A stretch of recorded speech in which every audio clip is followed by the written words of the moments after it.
I'm so excited for the lineup of speakers we have today. I think you're going to learn a lot. So I want to welcome on board Jake Oakes and Jessica Bianco.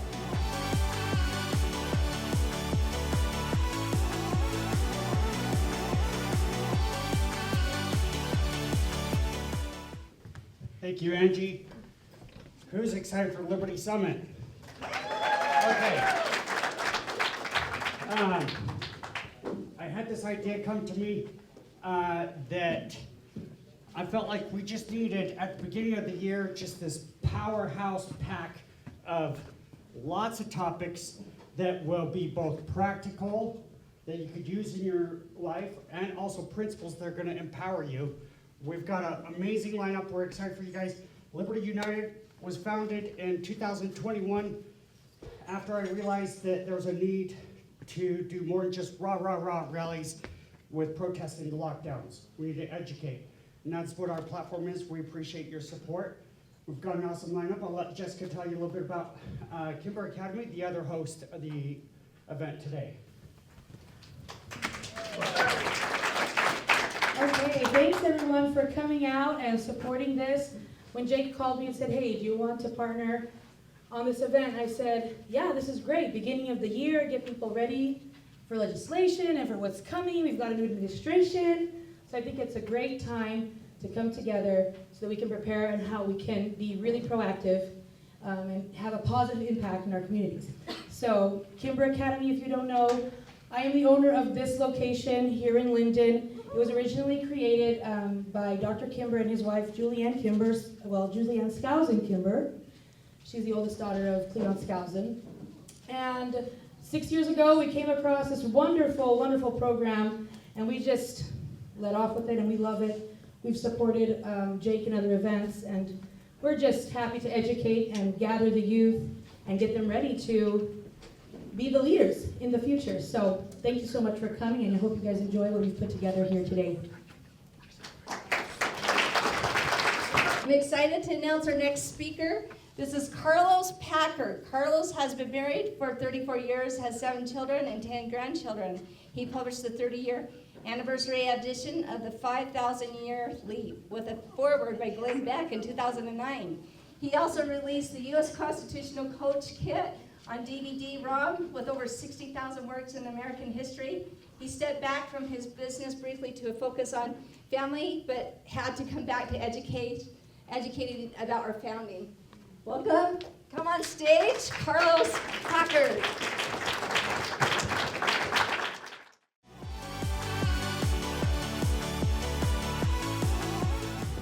I am so glad to be here with y'all, and I think you're in for a real treat with what Paul Allen, I don't know if you know Paul Allen, if you've heard of that name. He's pretty popular across the country, but very popular here in Utah. This is where he grew up, and this is where he and I first met 30 years ago. And so he founded Ancestry.com, okay? Paul Allen founded Ancestry.com. 30 years ago, he started another company before Ancestry, called Infobases Inc., that you might be familiar with from way back then. I was his director of sales and marketing back then. In 1997, I parted ways, and I continued with the technology that we had then, and that's where I started doing these constitutional reference works for the computer. Now, one thing about Paul, though, and this is kind of important to know, he has always remained on the cutting edge of technology as technology has evolved over the decades, to be there to use it for good. There's always the corruption and organizations that are there ready to pounce and use it for corrupt means. Paul has always been there to use it for good, to uplift humanity and whatnot. And that is actually the main slogan of our mother company, SOAR.com, which is to uplift humanity.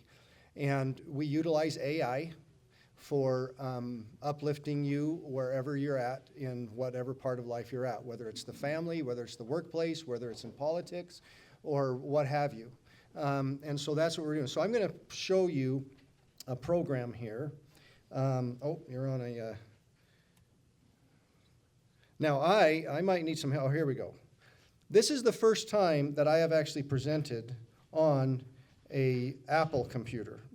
So hopefully I don't have any hiccups here. So I'm going to show Citizen Portal here on how this works. Citizen Portal, what we're doing here is we are ingesting all of the public government meetings from your local levels, from your school districts, from your state governments and your city and whatnot, all the way up through, across all the states, all the way up through to the federal government. We currently have over 1 million meetings on this site, and it's growing by, right now, about 60,000 meetings per month. And as soon as a meeting hits our site, within literally a few seconds, that meeting is fully 100% transcribed to give you a full word-for-word transcription on everything that is said in that meeting and all the decisions that are being made on that meeting. And having that transcription gives you, the user, then the ability to do deep searching, to do regular expression searches, topic searches and whatnot on any topic that you want, and say, give me what is being discussed by in our government meetings on whatever topic you want, and then you've got it. And then you can engage with it, okay? To make this simple, though, I'm going to click right here on the logo. To make it simple, we use our AI that we've manipulated to scrape every meeting, and not every meeting, as you're seeing here, all the bills, okay? These are all the bills that are hitting the legislatures right now, okay? And we scrape all of it, and in any given meeting, there's a dozen or so different topics that are being discussed, right? And decisions that are being made on those topics. We scrape, and our AI finds every topic, and then we create an article, a news article, on what was discussed and what was decided upon on each one of those topics. So I'm going to click on local here so that it brings up the meetings. Okay, so here's meetings that are happened just recently locally, and our AI finds the different subject matter in those meetings, and in any given meeting, there's probably a dozen articles sometimes, okay, on just that one meeting because there was that many different topics discussed. Okay, and so we can pick one right here. Spanish Fork City Council approves mental health services for the first responders, da-da-da. And so we give it a headline. We give it a quick one-liner to get you started. But then when you click on that, it brings you to a short article, in this case about 5 paragraphs it looks like, that then you become informed really quick in less than a minute of what was discussed on that topic in that meeting, okay? And then from there, you can click on View Full Meeting, and when you click on that, it will actually take you to the spot in the meeting and start playing. I'll pause it here, but it takes you to that spot in the meeting where they were discussing that topic, okay? And then from there, you can go up and down through the whole transcript of that meeting. You can search it, and then you can share it. So as you find information that is being discussed in these meetings, or decisions or whatnot that are being decided, when you find something, let's say that right here, I'm just blocking off arbitrarily anything here, but let's say you find some information that you want to share. You block it off like that. You go up here and you click Create Clip, and it will create a video clip. It tells you how long that video clip will be on what you just highlighted, 68 seconds, okay? I can make it public or I can make it private. If you make it public, every user of Citizen Portal will see what you've added in and why, and it gives them ideas of why this is important. Then when I save this, it will bring me up a window. Now, again, this site is moving 100 miles a minute. It's moving so fast. There's features that hit this, several features that hit this just over the night that I'm already seeing new, okay? And sometimes it kind of catches me by surprise, but we're trying to make this as easy as possible for every user, okay? So what you have here now is I can click on any of these social media and it will share what I've highlighted, the video and whatnot in social media. I can construct a message, and one of the features that we're adding out here, it's not there yet, but is an AI assistant to where you can have AI assist you in constructing your message. And then you can, of course, go in and modify it how you want. And then we'll have an a la carte with check boxes. The same thing down here. We'll be creating your sharing lists for you, where when you sign in to this site, you'll have, we'll know because of your zip code who your representatives are. And we will create those sharing lists with your representatives, their contact and whatnot, so that you'll be able to go in and say, I want to send this to my Congress, my county, my schools, or your own personal lists that you've created. And notice that down here, I named one of these top 10 constituents. I did that on purpose to show you the power of what you as a citizen can do. When you share this, and if you have your top 10 constituents, the top 10 people that you know are politically active, they're wanting to make a difference, you put them in your sharing list and you name it top 10, they do the same thing, their top 10, and they do the same thing, their top 10. When you share this, if you get only 6 levels deep, you've reached 1 million people. Okay? That's how powerful this can be. Okay? Now, some other tools. So then you share it and you've sent it off. I've shared stuff to Mike Lee. I've shared stuff to other constituents and whatnot. It's very simple. Now back to the screen. Now, we are now writing articles on all the bills. Okay? So if I want to, I could go over here to Other, and I'm going to actually click on. And I'm doing this so that I'll show you the Utah bill. So here I'm going right into the Utah. Here's the 2025 legislative session. There's 698 bills there. They're all in here. If I want to go to the House bills, here I've got all the House bills. Okay? I can search them by topic. I can search them by number, whatever you want. And then when I bring one up, let's say I bring up one right here, this one right here. On the right side, I've got a summary. Some of these bills are hundreds of pages long.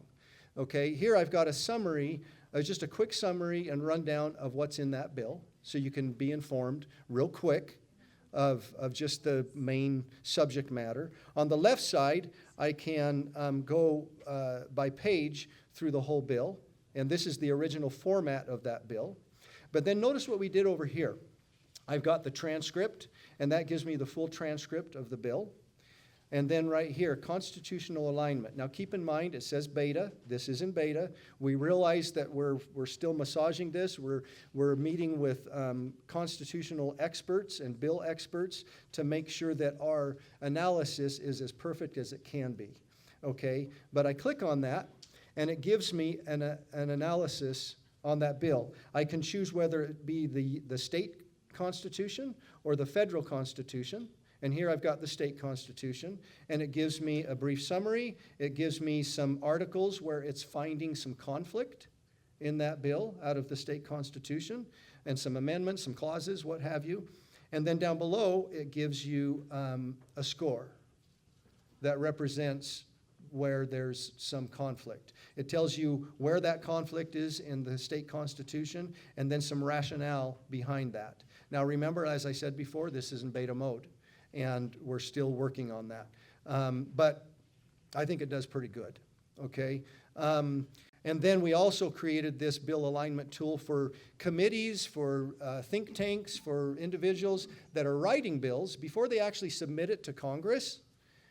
For a vote or for consideration, they could take their bill and drag and drop it right onto here, and it will give them that same analyzation that I just showed you, so that they can see, okay, we've got a problem here, a problem there, and they can then go make some fixes and then put it through the alignment again and get it as close to constitutional as they can.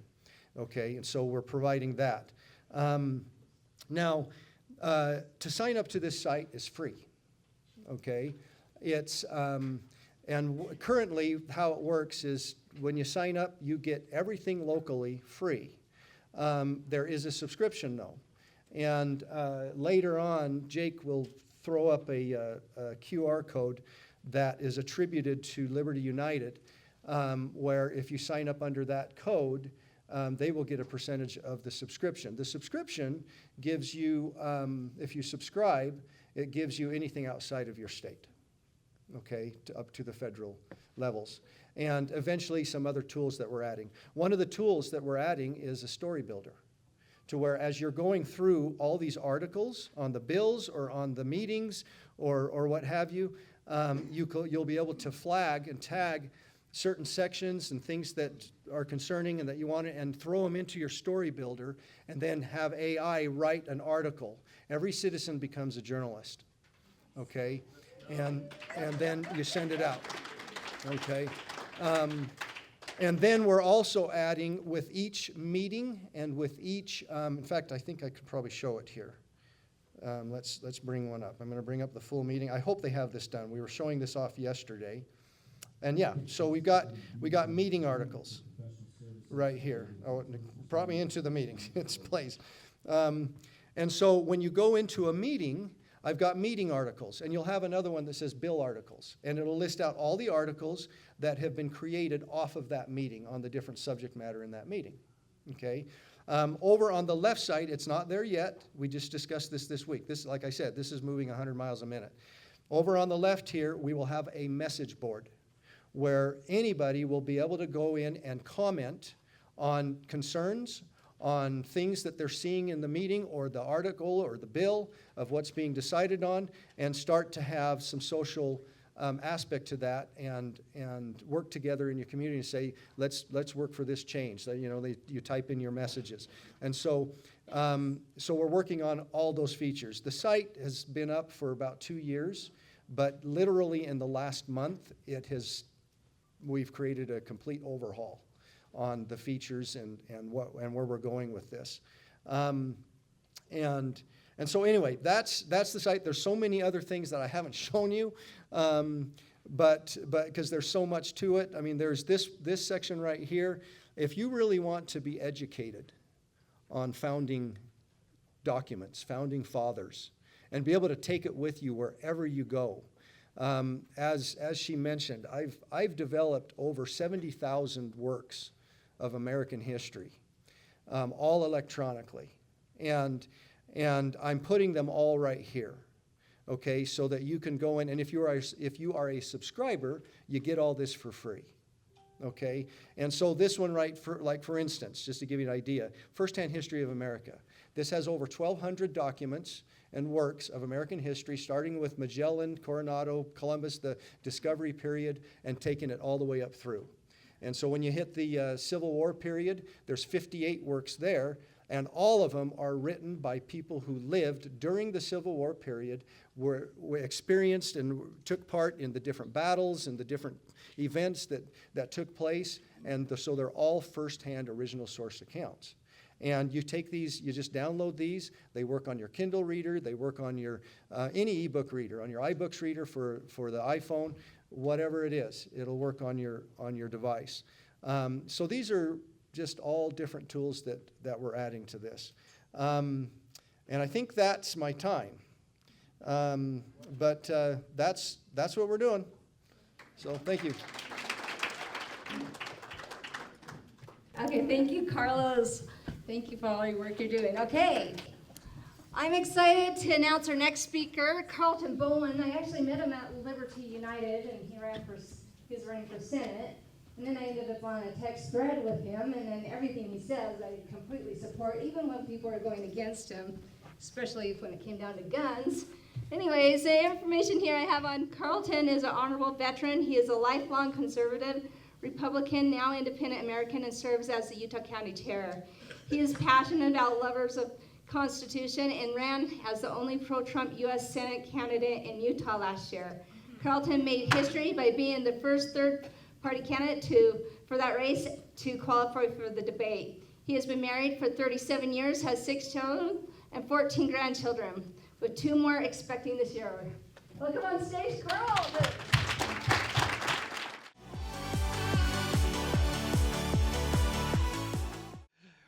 as mentioned, I'm Carlton Bowen. Let me start off by saying the Independent American Party is one tool in your arsenal for fighting for freedom.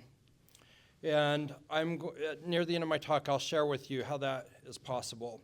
So at the beginning, I'll look back just a little bit at the campaign, the election, and then the last half of my talk, I'll look forward. So rewind a couple years. Mitt Romney is our senator. I think just about everyone in the state is disappointed with how he's serving. And I'm like, well, I've got to run against Mitt Romney. And I'm like, but I know he'll make it out of convention.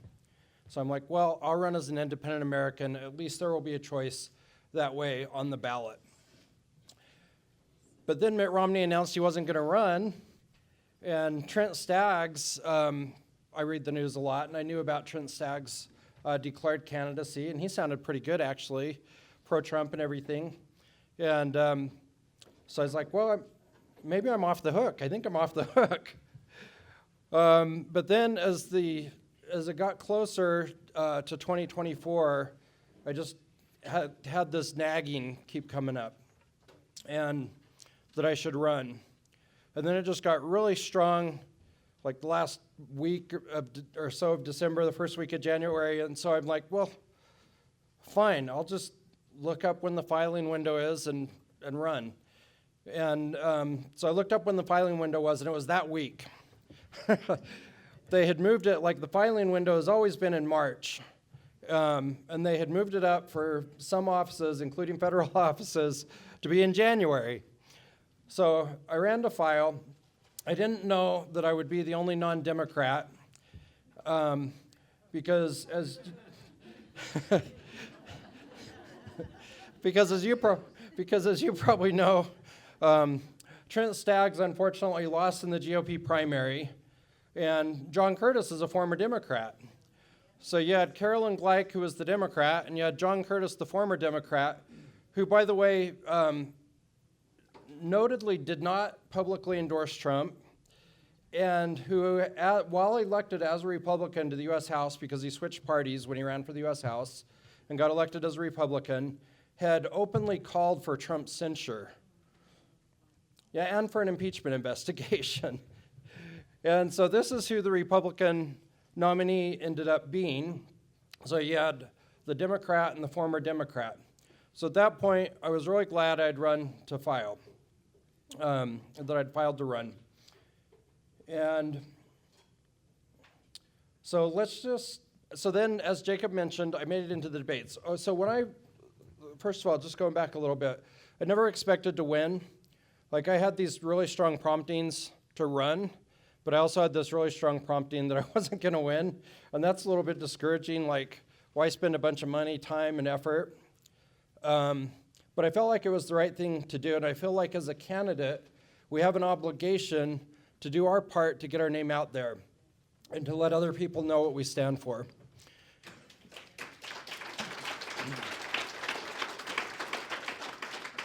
So I did everything I could with the means I had. Spent about $30,000 of my own money, about $5,000 of other people's money. Some of that included my wife's, though, so it wasn't all.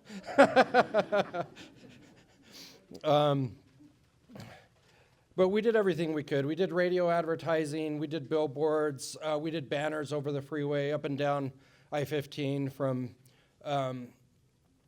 Brigham City all the way down to St. George. We did everything we could to get our name out there. So, and in the debates, I was able to highlight, the debates, you can watch them, if you go on YouTube and search for Utah Debate Commission and my name, Carlton, it'll pull up the debates. And it was a little bit of a rough start, honestly. I had the luck of the draw to go first and last.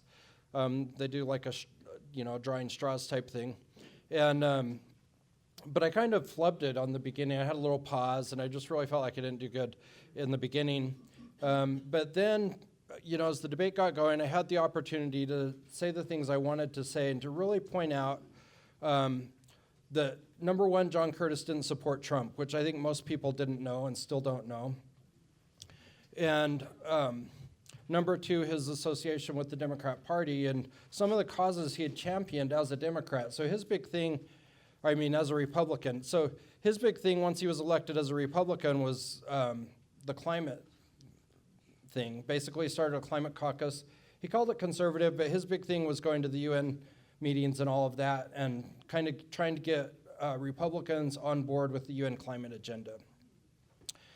So anyway, we had a chance. We did what we could. Now I'm going to move on to what were the results of the election. So when I filed, I thought, well, if I get, 4 or 5%, that'll be pretty good. As we got closer to the election, I was like, oh man, if I can get double digits, that would be awesome. Obviously, I didn't get double digits. Some people look at this and they say, wow, you did really good for a third party, which I call first party, because, we the voters are more important than either party. But, they say, wow, for a candidate that's not Republican or Democrat, to get 83,000 votes, that's pretty good. Other people are like, wow, that's kind of a low percent. It's like, yeah, it's a low percent. John Curtis got 62.5% of the vote, and the Democrat got 31.74% of the vote.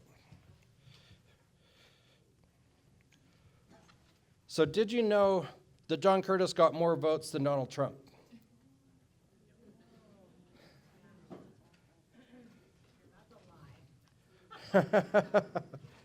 I'm just saying, this is from the vote.utah.gov website, the official reported results. So how is that? So let's contrast this result with the Utah GOP convention. In the Utah GOP convention, John Curtis lost to Trent Staggs massively. Trent Staggs had almost 70% of the delegate vote, 69+% of the delegate vote for Trent Staggs. John Curtis didn't even have 30%. And so Utah's a Republican state. How did he end up getting more votes than Donald Trump? Well, I'll tell you how. Republicans vote Republican no matter what, even if it's a former Democrat, even if it's a Mitt Romney 2.0, which I tried to warn people about, that they didn't even want, but they did not know. Because just like Utah outsourced our elections to the Postal Service with vote by mail, voters are outsourcing their vote to the parties. And that works, maybe, except when the parties are controlled by interests that are totally against you, which is the case in Utah and has been for decades. So we as voters have to take control. We have to work together as conservatives. It should not be about party. It should be about our values. So here's a little proposal. And one of the big arguments is, if I don't vote Republican, then the Democrats will win. In some races and in some cases, that's true. In Utah, in most races, that is not true. So let's take my race. I got 5.74%. Let's say that all the people that went to the convention, a couple thousand delegates, had used their influence and really gotten behind my campaign. Is it possible that 1/3 of the Republican vote could have gone my way? I'd say it's possible, especially in this race, considering I was the only pro-Trump candidate. My Republican opponent had lost massively in the convention and was a former Democrat. If you're talking parties, Republicans are against Democrats, right? I think it's entirely possible I could have gotten 30% of the Republican vote. If I'd gotten 30% of the Republican vote, would a Democrat have won? No. I would have been at 35.74% or a conservative. This could be any race. This isn't about my race anymore. I'm talking about any race. I'm looking forward now. I'm looking forward. So in Utah, what do we need to do to thrive politically with our liberty, with our freedom, if we want things to be different than what they've been?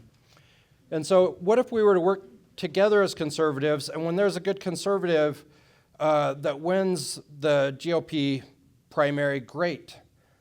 But what about when there's a crappy candidate that wins the GOP primary that the delegates didn't even want? So let's look at Utah's delegation right now. You have Celeste Malloy. Okay, I'll say moderate. I'm not going to say anything about Burgess Owens. I have nothing bad to say about Burgess. Blake Moore, Rhino.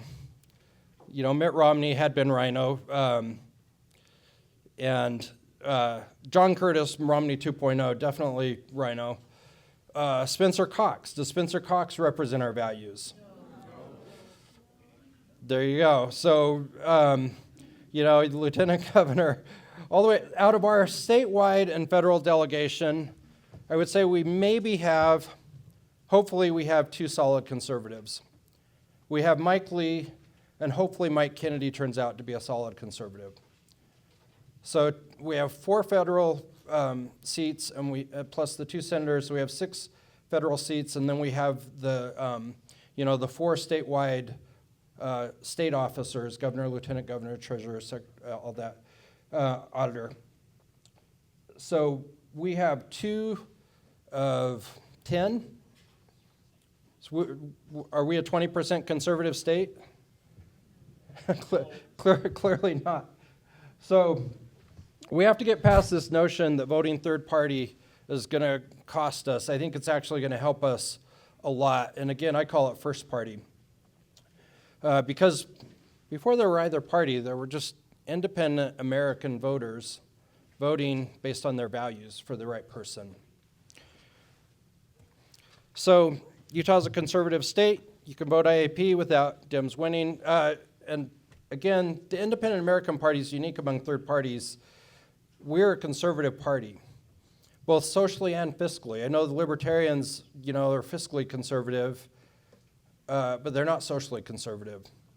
The Independent American Party is a pro-life, conservative party, and I think that aligns more closely with how most Utahns feel. So are we thriving politically with the status quo? If not, let's do something different. Thank you.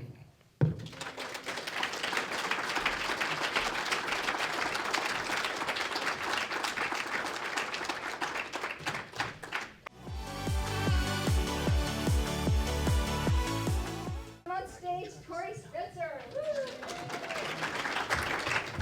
Thank you guys. I've got my friend Nick here, and we're gonna perform The Good Shepherd, and this is a Hillary Weeks song, if anyone has heard of Hillary Weeks. It's a deep track though, so you might not know this one, but I have fond memories of my angel mother playing her album, He Hears Me, in the car growing up and just running around town and listening to Hillary Weeks. And so when Jake asked me to find some songs for this event, this one came to mind. It just was always such a lighthearted song about the Savior and about rescuing us, and he's the Good Shepherd and rescues the one, and I thought it was perfect for this event, so here's the Good Shepherd.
He will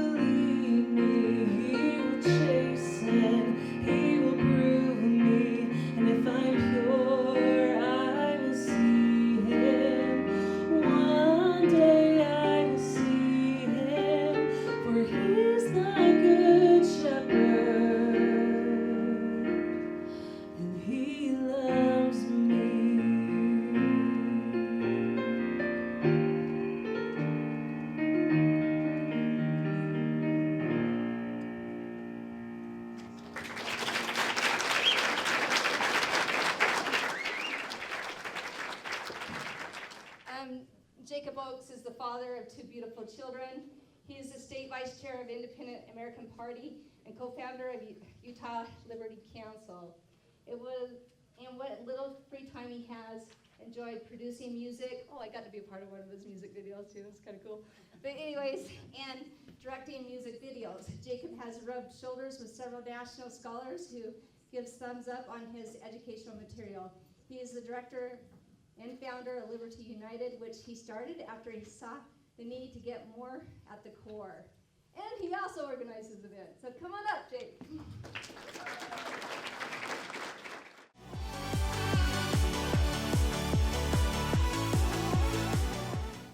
This picture was taken at the Restore the Republic conference that Liberty United put on in 2022. Who had the pleasure of attending that one? We had Amla Epinobi come out for that. And that was, if you don't know, she started with PragerU. Now she's got her own independent media podcast. So I just want to say my goal is to help liberate you with truth. How many of you have seen the classic scene? You want the truth? You want the truth? You can't handle the truth. Okay, by show of hands, real quick, who here is a liar? Who's a liar?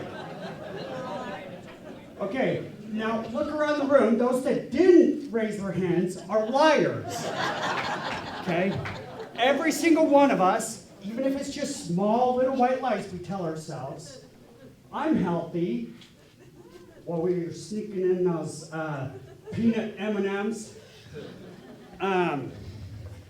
or whatever it may be. Every single one of us find ways to rationalize. The more you align yourself with truth, the more you will liberate yourself in your life. I am not perfect. I will not claim to be perfect. There's none good but the Father, okay? But I do have this goal of constant self-improvement, because where does liberty begin?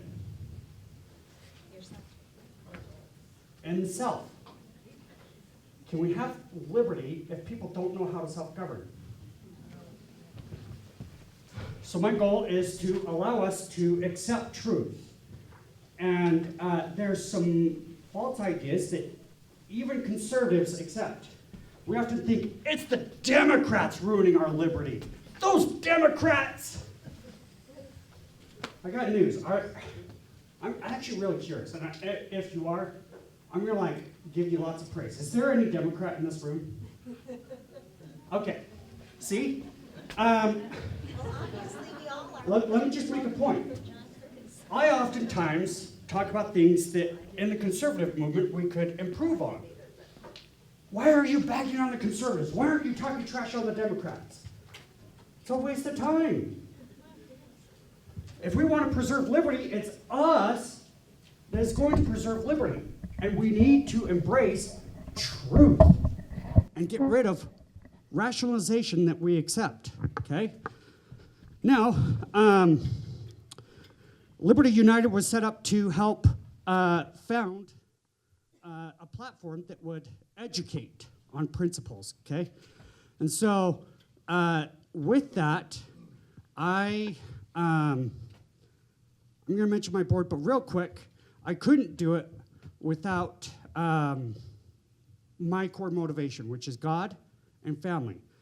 I want to serve God, and I want a better future for my kids. I just want to introduce really quick, Tyson and Kinsley, are you?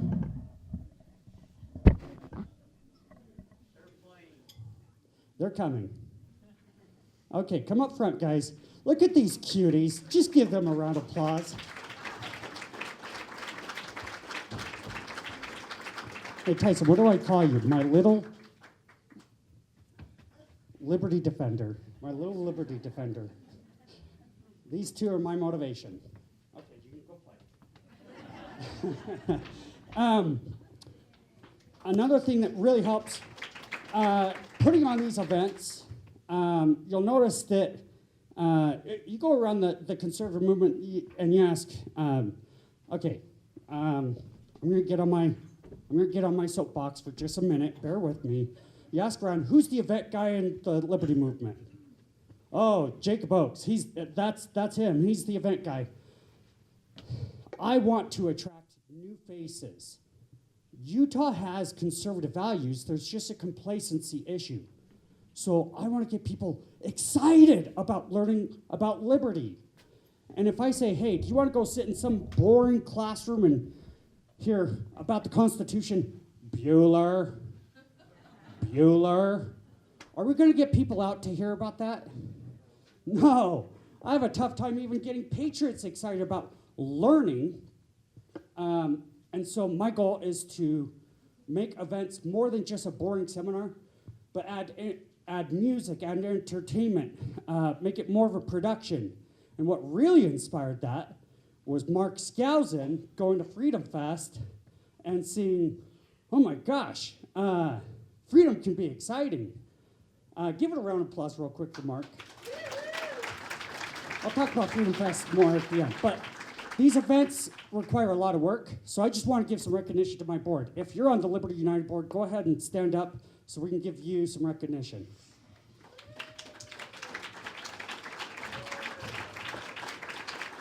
We've got Kyle, Chris, Mike, Jen, and Jan, and Tori, who just sang, are all on the board. It requires a lot of work to put something like this on. Thank you guys. Okay, our mission. While there's many concerns to address, the majority of them resulted in us drifting from the framework inspired from God through the Constitution that protects liberty.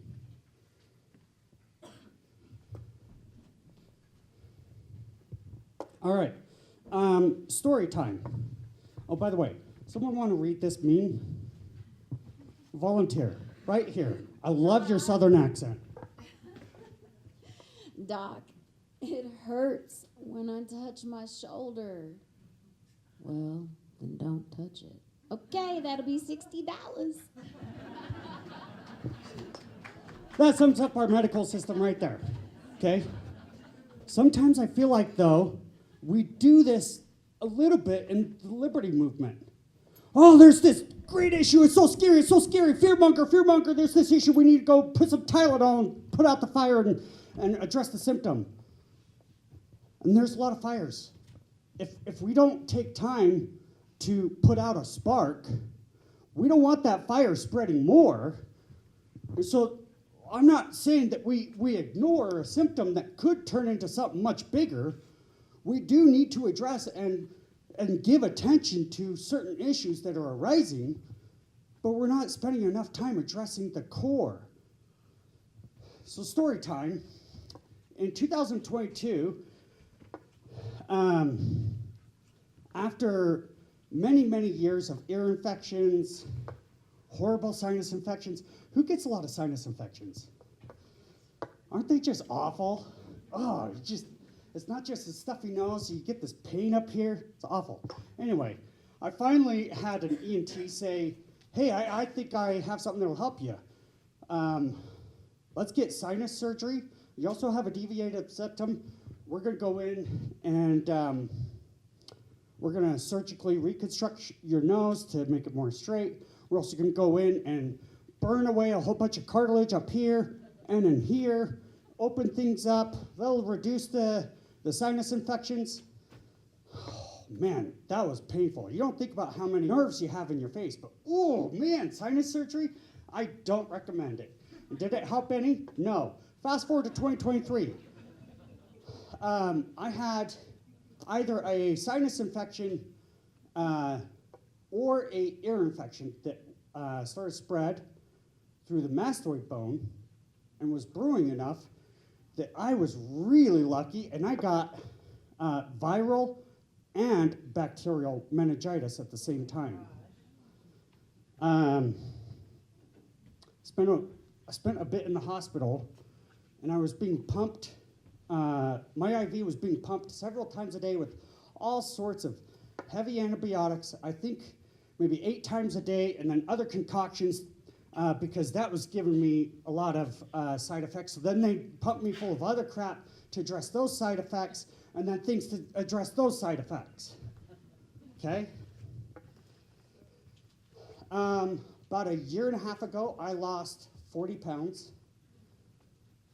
I decided I need to change my lifestyle.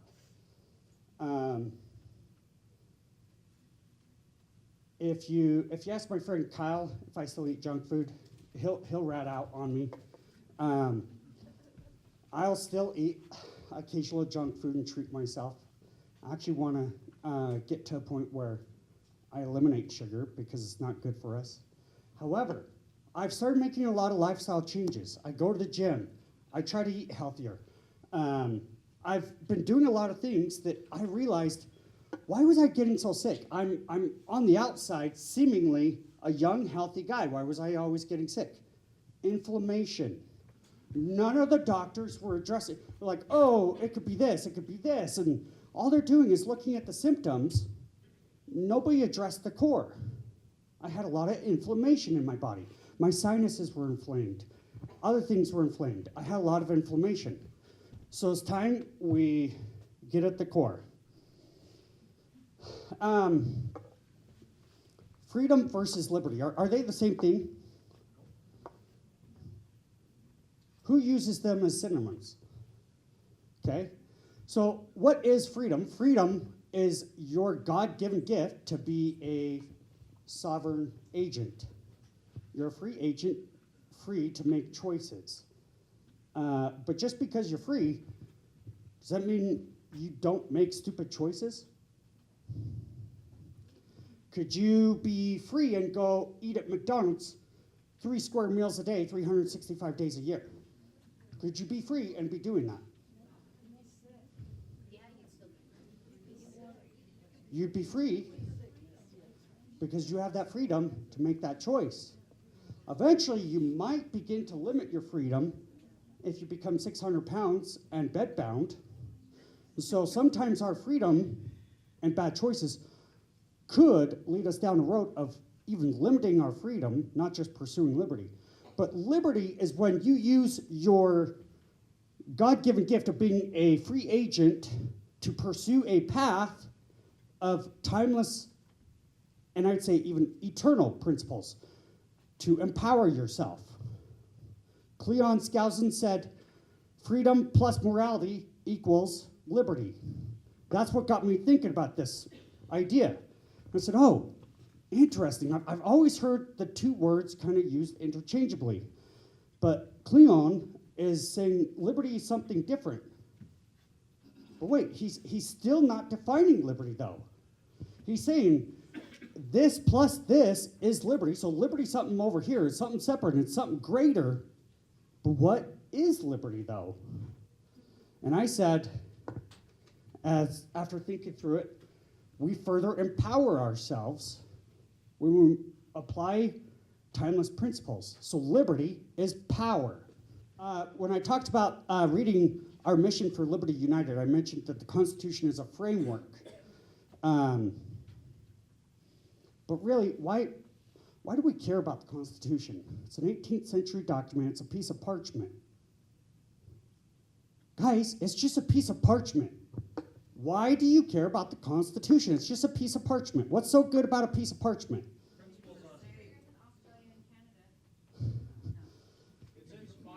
What did you say, Carlton? It's the principles. Does a piece of paper enforce itself? No. I think sometimes as conservatives, we love the Constitution so much, we almost deify it. Oh, Constitution, thou holy Constitution, you will magically make everything perfect for us. But it's only as good as the people that know its principles. It's just a piece of parchment with ideas. We have to know those ideas. If we say, I hate taxation, taxation's theft, do not tread on me, ha! Second Amendment, yeah! These are nice slogans, and we can complain about government taxing us, but does merely complaining about government mean that you know how to build a society on righteous governing. So simply understanding, look, that's a step ahead of most people. Look at COVID, okay? Most people didn't know that government can't lock you in your house. How, I don't know. But most people didn't know that the government can't tell you not to live your life. So, you know, that is a good first step in recognizing tyranny, but just simply saying, boo-hoo government doesn't necessarily mean you know the principles for righteous governing. Let me give you an analogy. Who does some baking? By the way, I have a claim, and I'd love for someone to challenge me. Next Liberty United event, we're doing a bake-off, if someone can challenge me. I claim, actually right here, front row from the south. I make a claim to have the best biscuits west of the Mississippi. Are they sourdough? No, not sourdough. I won't give away my secrets. Buttermilk biscuits, yep. I claim to have the best scratch-made biscuits west of the Mississippi, okay?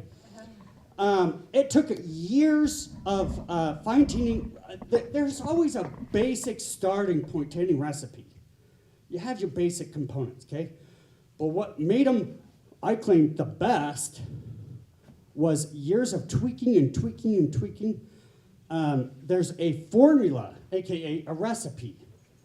I found just the right technique to certain things, and I have my own recipe. We have a recipe for success.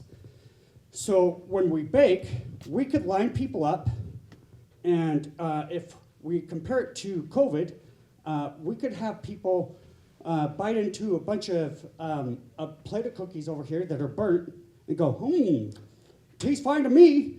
For some reason, people can't recognize a bad cookie. Like Spencer Cox, we have a bad cookie as a governor. And they're just biting into this charcoal cookie, you can't recognize that it's bad. But then we have people that can recognize, there's a significant difference here. This cookie tastes better. But just because you can tell the difference between a good cookie and bad cookie, does that mean you know how to bake the good cookies? So I'm inviting you to participate in the production of more good cookies. Instead of just saying, hey, I know that's a bad cookie and this is a good cookie over here, I'm inviting you to participate in the production of more good cookies with learning the Constitution. So the Constitution is a framework with biblical principles. Let me ask you a question. Is God, well, first let me ask this. Why does God care? Does God care? Why does he care? How many of your friends tell you, I'm focused on the gospel. You are so caught up in politics. How many of you have heard that? Okay. I want you to start asking, instead of getting upset, let's learn to ask questions back so we can teach them to think. Ask this question, is God a politician? Ooh, whoa, I'm getting into dangerous territory here. Is God a politician? Okay, so before we tit for tat on terms, should we maybe define terms before we're arguing over them?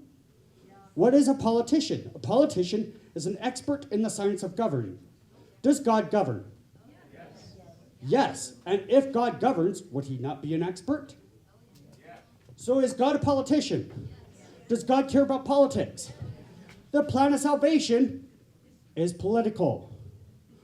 We are here to learn to be God-like, to learn how to govern, self-govern, and govern with each other according to righteous principles. Okay? Now, what about the Constitution? I say it's based in biblical principles. It's a godless document. How many of you have heard that? It's a godless document. God's not in the Constitution. Yes, he is. Article 7, our Lord. Okay, for time's sake, I will skip ahead beyond many things I could point out in the Declaration of Independence, and then also Exodus, in the Bible, several other key points that inspired our framework. So let's discuss this idea of liberty more. James chapter 1:25 talks about the law of liberty.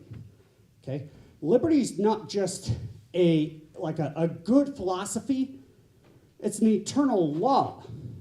What does James mean by the law of liberty?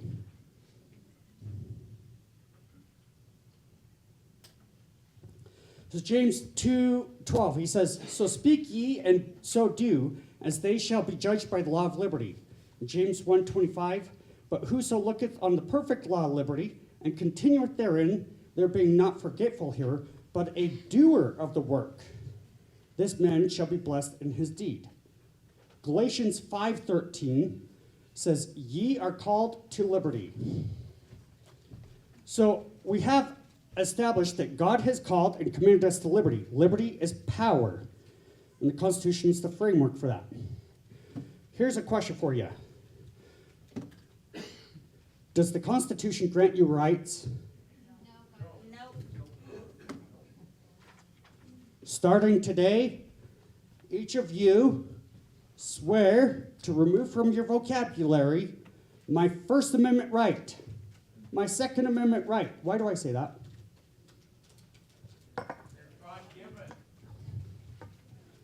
Can anybody make the case to me in the Constitution where it says that the First Amendment is granting you a right? It is granting you a right.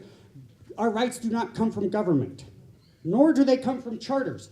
Our liberties do not come from charters, for these are only the declaration of pre-existing rights. John Dickinson. Okay? Who knew that the first 10 amendments, the Bill of Rights, as we nickname it, has a preamble to it? So the first 10 amendments have an introduction, another preamble to itself, and it calls the first 10 amendments further declaratory and restrictive clauses to the Constitution. It's not a grant of your rights. It's further declarations and restrictive clauses to the government. Okay, let's talk about popular sovereignty. Somebody want to read the 9th Amendment for me? How about the famous Rob Brown from John Birch Society? You've got a good voice for this. The enumeration in the Constitution of certain rights shall not be construed to deny or disparage others retained by the people. Phil Lyman, could you explain this in simple man terms?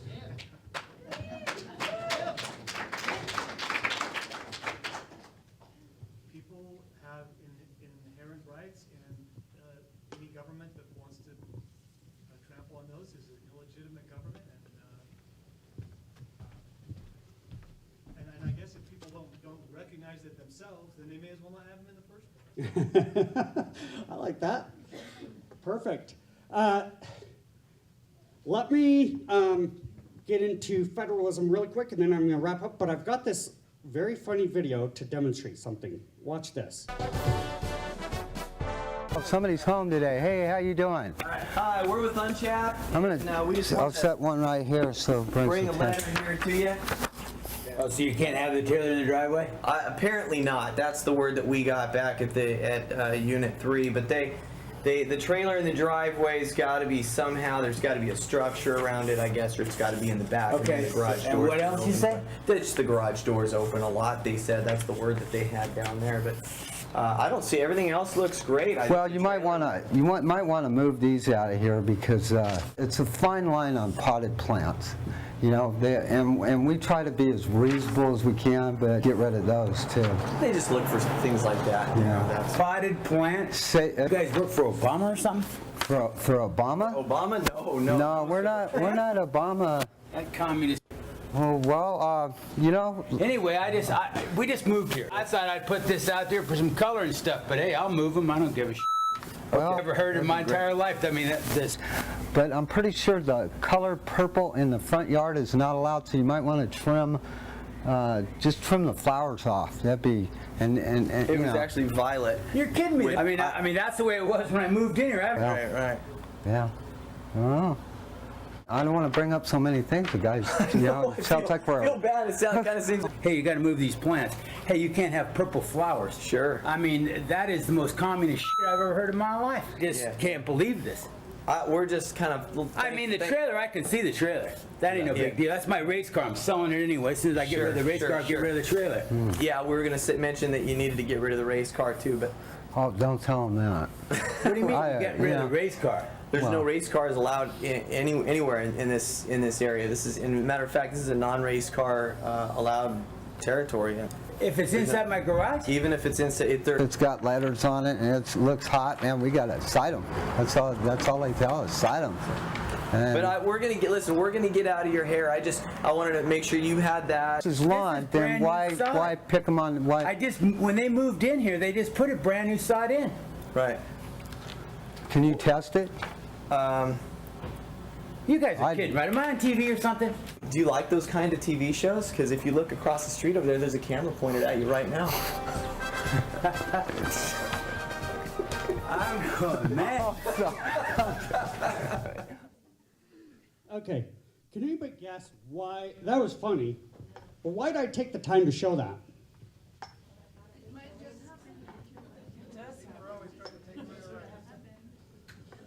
Notice this guy sounds either somewhat libertarian or maybe somewhat conservative. Are you guys with Obama? This is some communist shh. Okay? He's recognizing that this is bullcrap, but notice he was still willing to go along with it.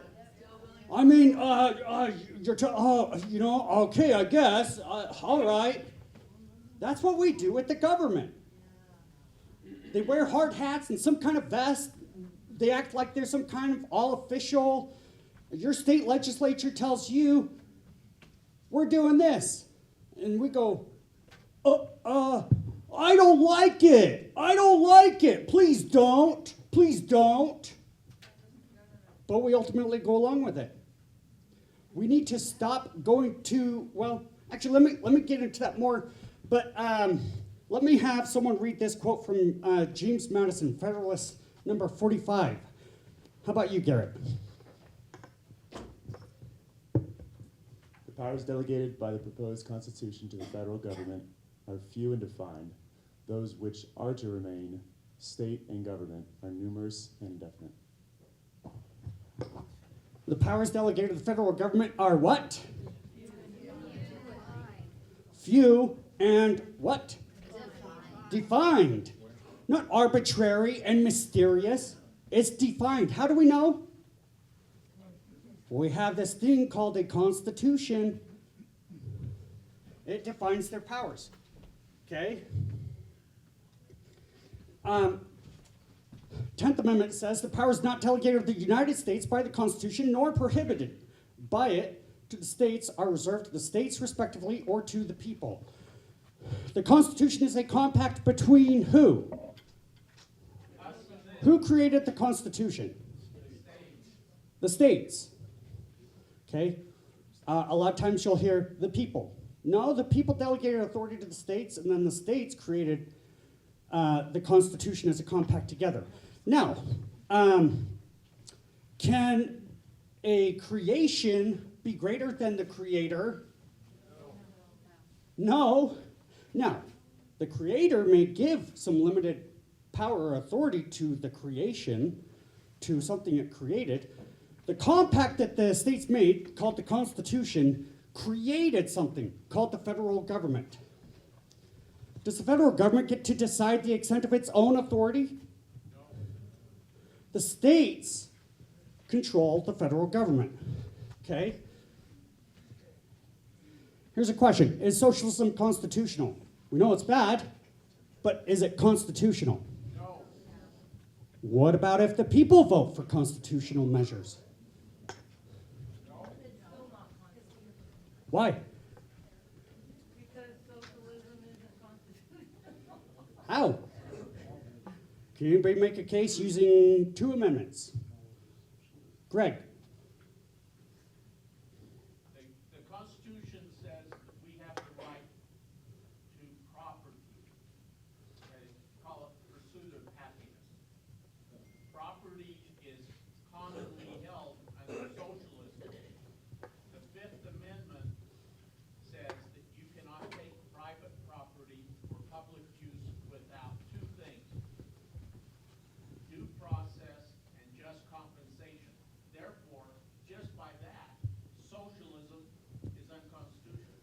How many of your representatives, both local or federal, do you think could tell you a clause in the Constitution that prohibits socialism?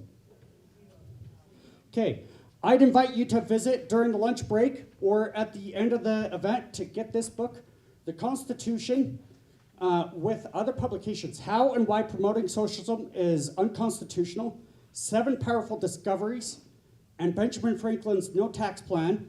This is available at the booth, the Liberty United booth out there. We have to not just say, I don't like socialism, socialism's evil. We have to be able to make the case using the Constitution how there's not authority for it. I'm going to wrap up in just a minute here, okay? Quick analogy. Carlton, what do you drive? A Honda. A Honda. Those are reliable. Okay, let's say Phil goes full-on Grand Theft Auto. Could you guys imagine that? That'd be kind of a cool video game to see Phil trying to go GTA. Phil Lemon goes full-on Grand Theft Auto. He steals your car. You still have the title in your filing cabinet at home, proving that you are the rightful owner of that vehicle. But he drives off with your, he hot-wired it, he drives off with your vehicle. 2 days have gone by. He's been driving around in that car. Whose car is it? Carlton's. Okay. What about 2 months has gone by? 2 months has gone by. Phil's been eating in that car. He's been driving around everywhere he pleases in that Honda. Whose car is it 2 months later? It's okay, Phil, you can have it. It is still Carlton's car. No matter how much time has passed, if something was stolen, it is still yours. Usurpation is stolen authority. So I like this quote, an act of usurpation is not obligatory, it is not law. And then James Otis Jr. said, there is nothing that will destroy liberty more than prevailing opinion that it is better to tamely submit than nobly assert and vindicate our privileges. So he's saying, how many of you here, well, we just have to, it's law, and we just have to go along with it until the law is changed. How many of you hear that? No, it is not law. Unless there is a enumerated authority, it is not law. See this nasty figure here? State Senator Dan McKay. I'm not going to go into details, but he has something else coming for him legally. But it's high time we hold government accountable to enumerated authority and stop begging them to hear out our opinion.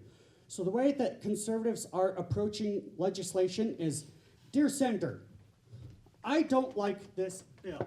Please do not vote this way. That's begging. We need to say, excuse me, can you justify yourself using the state constitution? You prove to me where you have the enumerated authority in our state constitution to permit that act. I don't come begging to you. You justify to me where you have the authority in our state constitution granted to you. Do you notice the difference there? Do you notice the difference there? Are we going to continue doing this? This is why it is so important that we learn. Now, how do you interpret the Constitution? Some will say, well, it all depends on how you interpret it, right? How many of you heard that? It all depends on how you interpret it. Who interprets the Constitution? Oh, the Supreme Court tells you what our rights are. John Marshall said, courts are the mere instruments of the law and can will nothing. Okay? The Supreme Court has a role, and their role is to be the final appellate court. They're the final decision for a case. They're the final decision for a case. But they are not there to tell you what the Constitution says. You can read. The Constitution says what it says, and it means what it means. Nowhere in Article 3, where it enumerates the authority for the Supreme Court, does it say that they are the overlords of what the Constitution means. So this is my last slide. This is our solution. The solution is to educate ourselves and others, and then to nullify unconstitutional measures. I'm gonna let Rob Brown, a huge advocate for nullification, tell us in a quick sum what nullification is. It's the act of saying no. That's the simplest version. Nullification would be on an individual level, or more effectively, on a governmental level, such as local, county, or even state saying no to unconstitutional acts. The founders especially advocated nullification of unconstitutional acts that the states not only have the right, but are duty bound to, in Madison's words, to interpose against the encroachment of evil. Round of applause for that. Okay. Who's with me in prioritizing educating ourselves and others and non-complying with unconstitutional measures? Who's with me on that? That is my time. Thank you.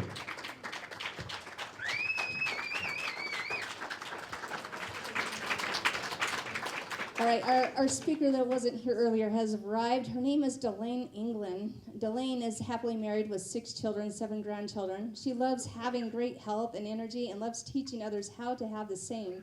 Delane is a certified instructor with the Thomas Jefferson Center of Constitutional Studies. She has been hard at work helping advocates for conservative values in legislation. Delane founded and is the chair of the Freedom Light Foundation. Welcome on stage, Delane.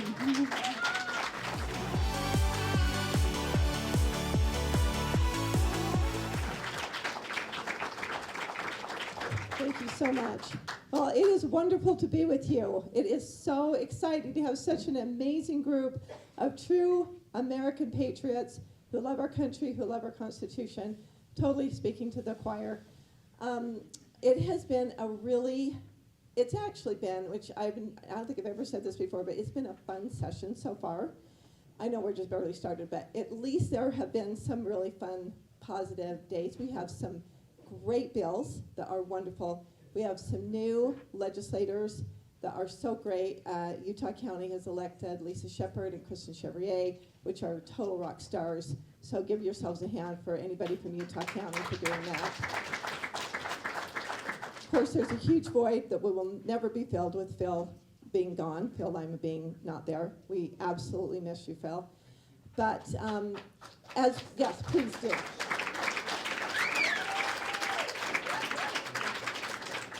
I love what has been spoken here, because it's not about any person.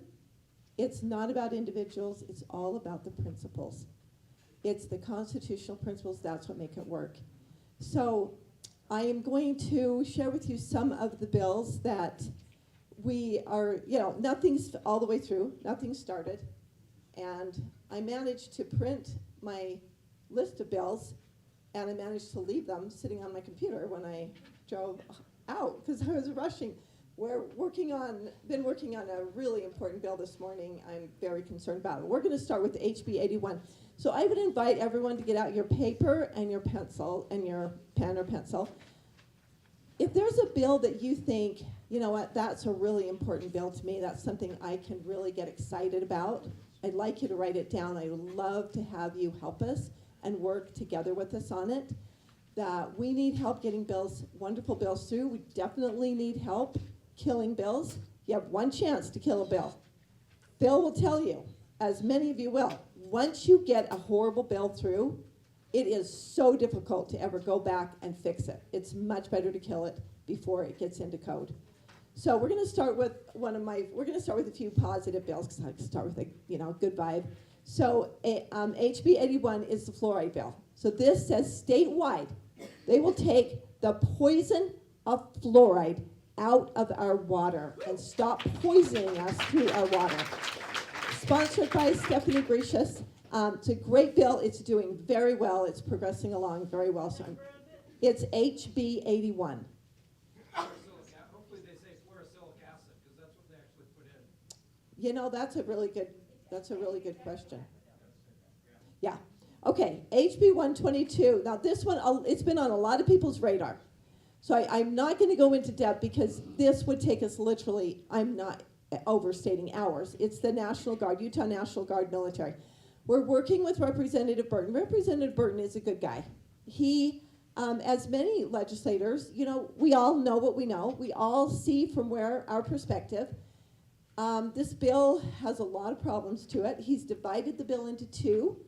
The one part of it, it is going to be Utah National Guard, not National Guard.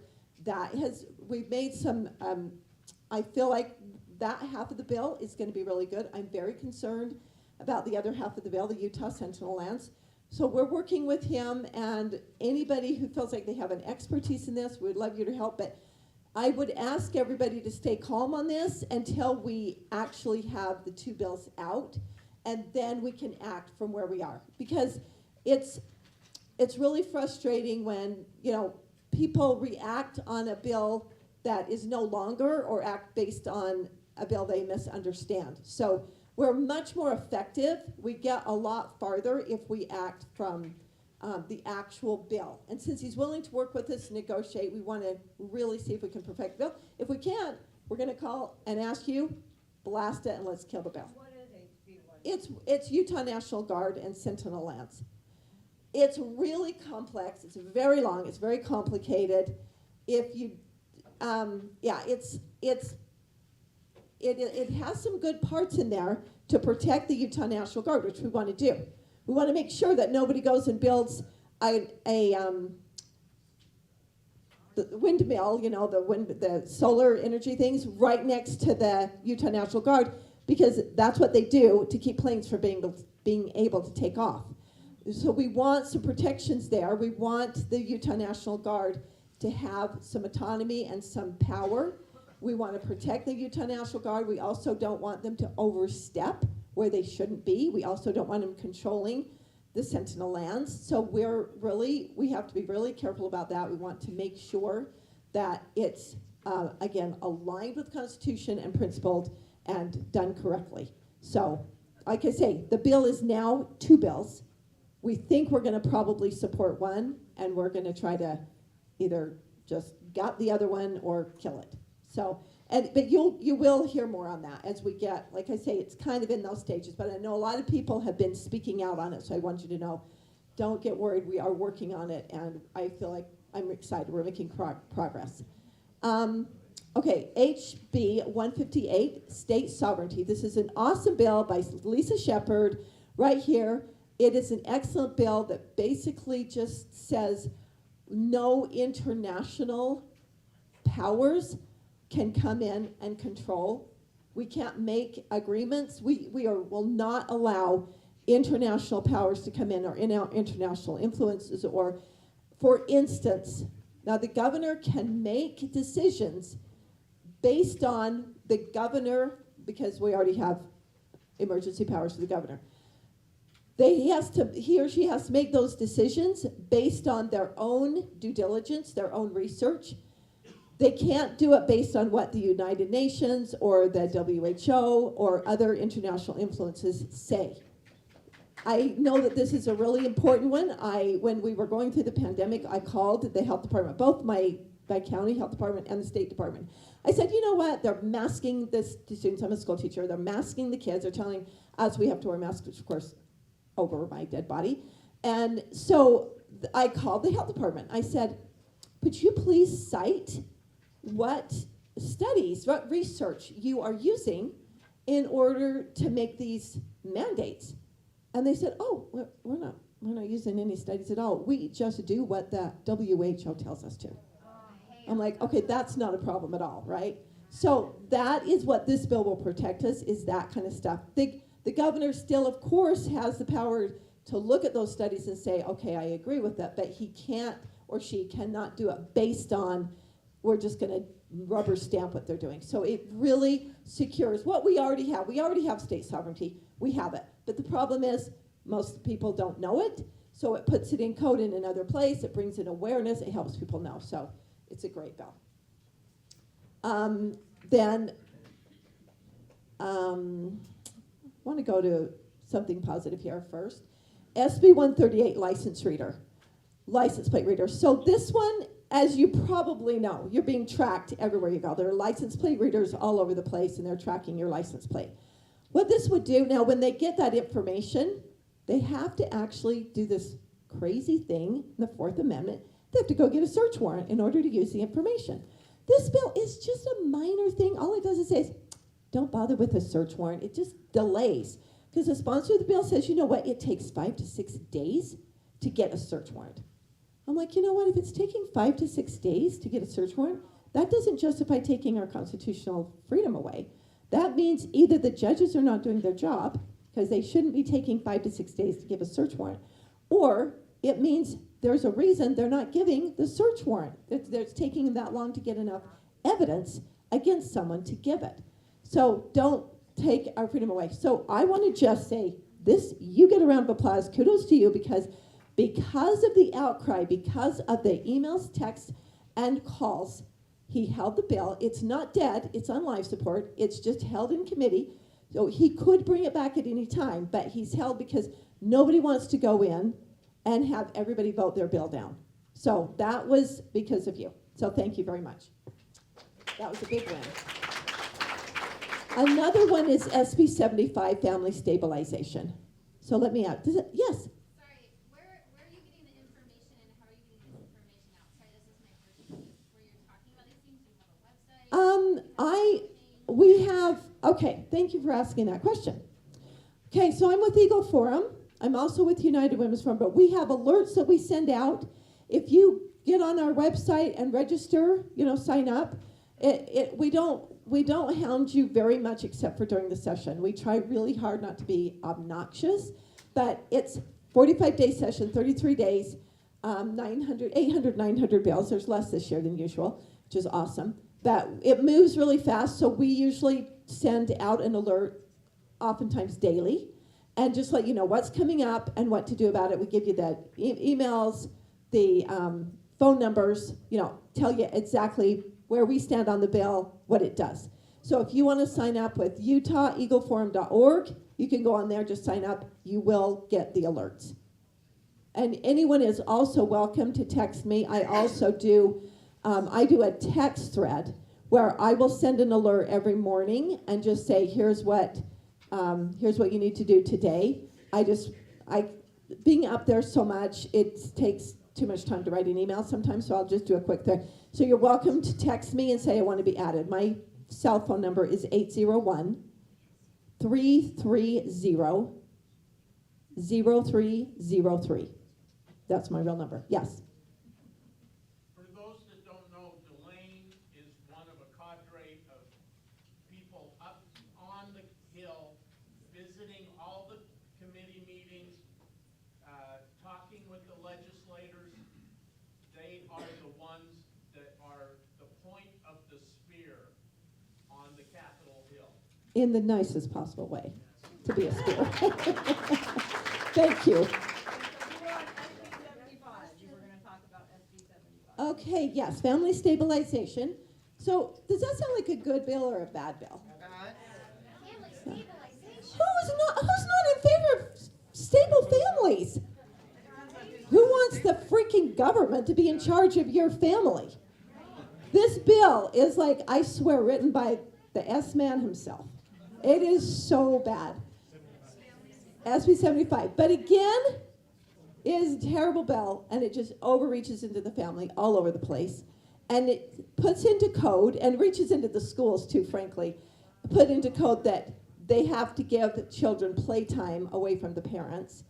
It's like, kids get playtime at school, excuse me? Like, we don't need to put that in code. So anyway, that again was held in committee because you stood up, took a stand, got active, got involved. Simple little text, it's amazing. An email, it's amazing. They don't have time to read them, most of them, but they do have time to count them. So when you send an email, the first thing you want to do is put the number and the name of the bill. Do not just go on about a bill. If you do not put the name and number of the bill, they have no idea what you're talking about. They're dealing with so many bills. It's fast moving. They're thinking about what's in front of them. Put the number, like the SB 155, and then put the name of the bill. In that case, it was SB 75. Put family stabilization, and then put please vote no or please vote yes. So put where you stand on it. so that they know where you are. Because then if they don't have time to open or even have their intern open and read them, they can just look right down and yours will be counted, and it matters. Okay, another one. Okay, this one's really big. This one's ugly. I don't even want to talk about it, but this is why I'm late. This bill, SB 155. Okay, this will tell you right off the bat. Sex, kidnap, child abuse amendments. That's the bill. Okay, this is also in concert with SB 41. Similar title. Okay, this is a huge, huge deal. And bigger than I even thought yesterday when I testified against it. And then information that I got this morning and doing some research on here. This is a really big deal. First of all, what it does is it changes, if someone's on a sex offender list. If you're on the sex offender list, not if you are, but someone who is, because none of you would be, I pray. Someone who is on the sex offender list, it starts, they are either for 10 years or lifetime. That begins from the day they are let out of prison or jail. And what they want to do, what Weiler wants to do, is reduce that down to their, if they can have it, instead of, okay, they're on the sex offender list, but in 10 years they can go before the judge and they can say, I would like to be removed. I've got really good behavior. I've figured things out. I would never do it again, and I want to be removed. So they can go before the judge after 10 years. And the other ones, they are on lifetime, so they can't ever. He wants to make it so that you can go before the judge in 5 years, from 8 years to 5 years, and then lifetime to 12 years. So anybody that's on the lifetime register after they've been on it for 12 years, then they can go to the judge and ask. So, I mean, in fairness, the idea is that you go before the judge, and the judge looks at all the evidence and all the information and looks at present and then makes that decision. So they're not making a blanket, it's being done by the judge. Okay, part of the problem with that, then we look, if you look at SB 41, and I mean, he started the bill out like so horrible, and then he took out and changed it. So what he did is he actually took the code that he took out of 155 and put it in SB 41. So that SB 41 is already in the going, so it's kind of slides. So this is another bill that we're going to be doing a great deal of research and a lot of work on. We're really going to need your help. We are so going to need your help on this one. They're both sex, Kidnap, child abuse. child abuse. That's Yeah. 155. That's what SB 155 and SB 41.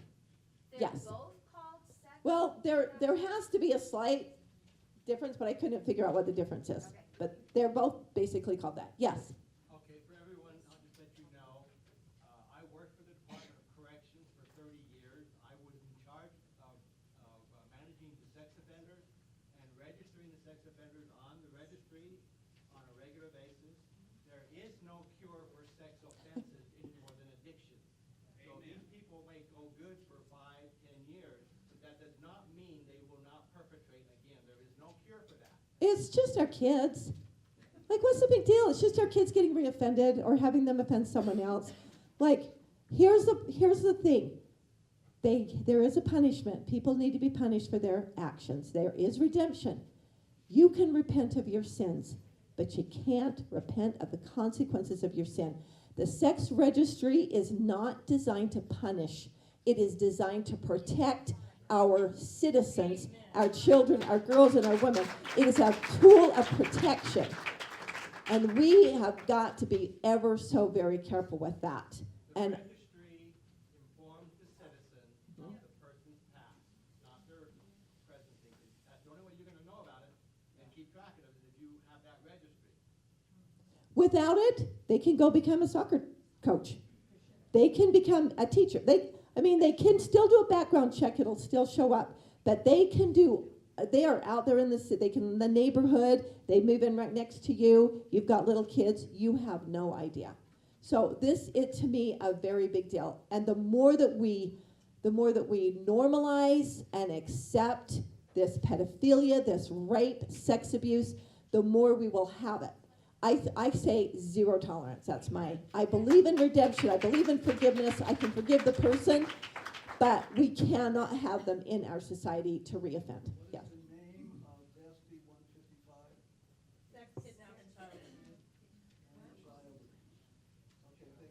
Okay, thanks, you guys. And we will definitely keep you on the loop in that one, because we're going to need your help, because this bill is one of those bills that is supposed to be passed.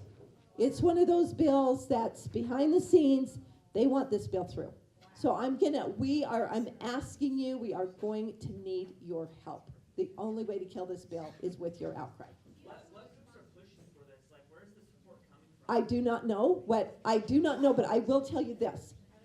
My friend that works for the FBI, this is what she does. She doesn't just work for the FBI, she works on the children trafficking and children being molested.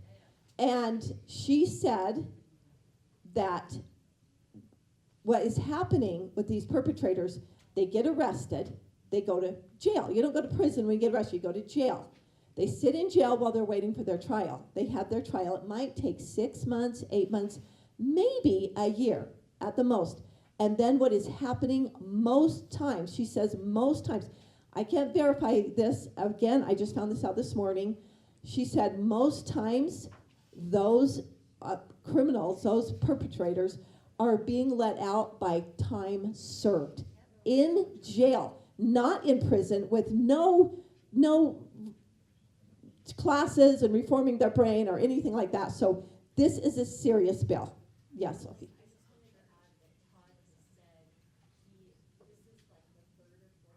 Yes, it sure is.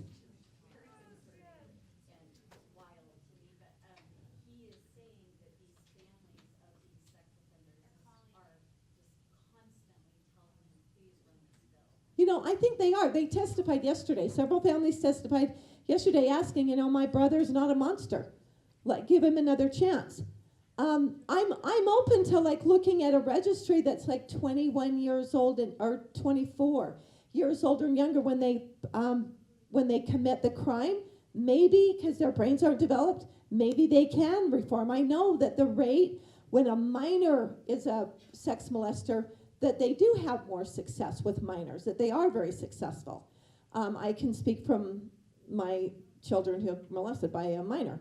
And it does seem like they have more success there. I'm just really, really concerned about this bill. And we do need to also, I think, make the registry work more effectively. I want to know who is a sex molester I need to protect my children and my daughters from versus some guy who went out and couldn't find a bathroom and peed in the bushes. You know, that's very different. That is very different. So, yes. That's a really good point that you just made, and I'm glad that you made it. I taught at Sing Sing for a dozen years, and so I know a lot about maximum security prisoners. And there's a lot going on in here, and part of it with sex offenders is that many of them are statutory offenses. Yes. Consensual, but right. One was 17 and one was 19. Exactly. The young man ends up with a life sentence, not in prison, but a life sentence of not being able to get a job because he's on a sex registry, and so he can't work, and so his wife is having to support the entire family for a consensual sex. So that's one thing. Exactly. That's what I'm talking about. We need to differentiate. That are violent offenders, and yes. really can't change. And I have students like that who needed to be kept isolated for life because they psychologically, many of them had been damaged as children themselves. And yes. that they are doing what was done to them. The thing is that this is offenders, it's also about all offenders because the national recidivism rate is about 7 years. The main reason is they can't get a job. So yes. after 5 to 7 years that they have not been time,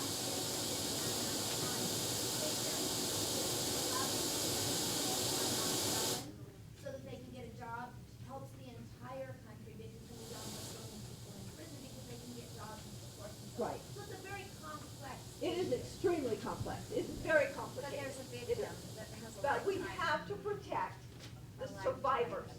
We have to protect the survivors. That's the job of the government. Free enterprise can work out getting them a job. They can work on an island for some company where they work on an island and they're living out there together and they can, you know, protect each other. Yeah. So both of these bills say the same thing? They Isn't don't that say the same redundant? thing, no. They took that 155, they took code out. They took code out of 155. Is that working? Okay, they took code out. When he did a substitute, when he made the second substitute, he took code out. That made the bill a lot better. So people were like, oh, that's not so bad. But then it looks like they put it in 41. They put it in SB 41. But, so that's what we're looking, like I say, it's very complicated, it's complex, so we're having to figure out what kind of stuff is happening behind the scenes here. We're very, very concerned about it. Yeah. Delane, can you talk about SB 127 that extends ranked choice voting? We'll get there. 2036? Yes, we'll get there. I was going to do kind of the voting ones together. Okay, so we are going to, okay, HB 183, I just love this bill. I just wanted to give kudos to it. Well, okay, it's a non-citizen resident is what it's called. If you're here illegally, if you're illegal alien here, you can't have a gun. So that allows us, you know, we don't have laws because people will obey them. We have laws so we can hold people a standard to which we can hold people accountable to. So then when they violate that, we have a way to deport people that are here illegally. And that's 183, Delane. That's 183. And then, Can't deport them because they're here illegally? well, it's very difficult, especially with Really? the, yeah. It's not impossible, but it is, yeah, with the current administration that we have, it's very difficult. And like, the more things that we can have, the easier it is, and the more we can actually get, not just incarcerated, but deport them. Okay, so HB 252, this is a huge one for me. It's sponsored by Carrie Ann Lisenby. It's, you don't get any transgender treatments in prison or jail. No inmates get any transgender treatments. Hormonal, that is, I mean, you guys, that's a gutsy bill. That is like being out there, and that is a very important bill. I really. What's the number again? It's HB 252. It's gutsy to say transgenders can't get state-funded surgery. Is that unbelievable? Yeah. I mean, you can't imagine the heat. You can't imagine the people that come out. They have to have them. They have to have them. They have to have their drugs. They have to have their cross-sex hormones. Where does it say they do get that? They do. They already do. But where does it say the government What was the can do name that? of that bill again? Yeah, it's called, you know, what, it's called, It sounds like cruel and unusual punishment. no, I don't know what it's called. I wrote, no transgender treatment, but I'm not absolutely sure what that's called. It's called transgender state custody. Thank you. Okay, we'll move on to, okay. HB 250, I love this bill too. This is by Representative Nicolene Peck, she's brand new this year. HB 250, public employee gender language. It means that if you're a public employer, like a school teacher or you work for the state, and you misgender someone, it's okay. You won't get charged or fined or, you know, nothing happens. So it's just like, you can misgender people. You don't have to worry about it. I just think that's way, way long in coming. Okay, HB 360 is that Secretary of State appointment. Now, there's a lot of debate about this. It's Secretary of State. 360. Okay, so this bill, because a lot of people, I'm betting in this room, and hopefully in the state, do think that we do need to have a separately elected person over Secretary of State, and not have the lieutenant governor, who's not really sovereignly elected by themselves. And so I personally would like to see them be elected. I like the idea of they can't run two terms consecutively, so that they can't be over their own election. That would take care of that problem. They are elected, then they're accountable to the people. This bill, 360, makes it so that the governor would appoint, with the Speaker and the Senate President and someone else would appoint someone to be the Secretary of State, would be over elections. Okay, I am a person who's like, you know what, no bills are perfect, virtually. Is my time up? Okay. Well, hook on to Utah Eagle Forum, and we will give you alerts and fill you in on the rest of the bills. There's lots of great ones. Thank you so much. Appreciate your time. Thanks for being here. Thanks, Dolly. Hey, the next speaker is Mark Skousen. So, Mark, are you related to Cleon and Jill Skousen? Oh, so we're in the midst of greatness. Awesome. Okay.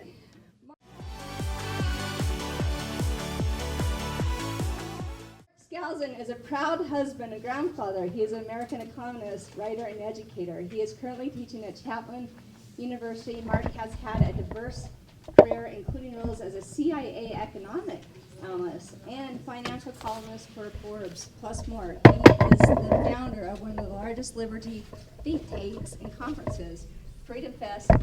His sweet wife, Joanne, helps produce. Come on stage. Thank you.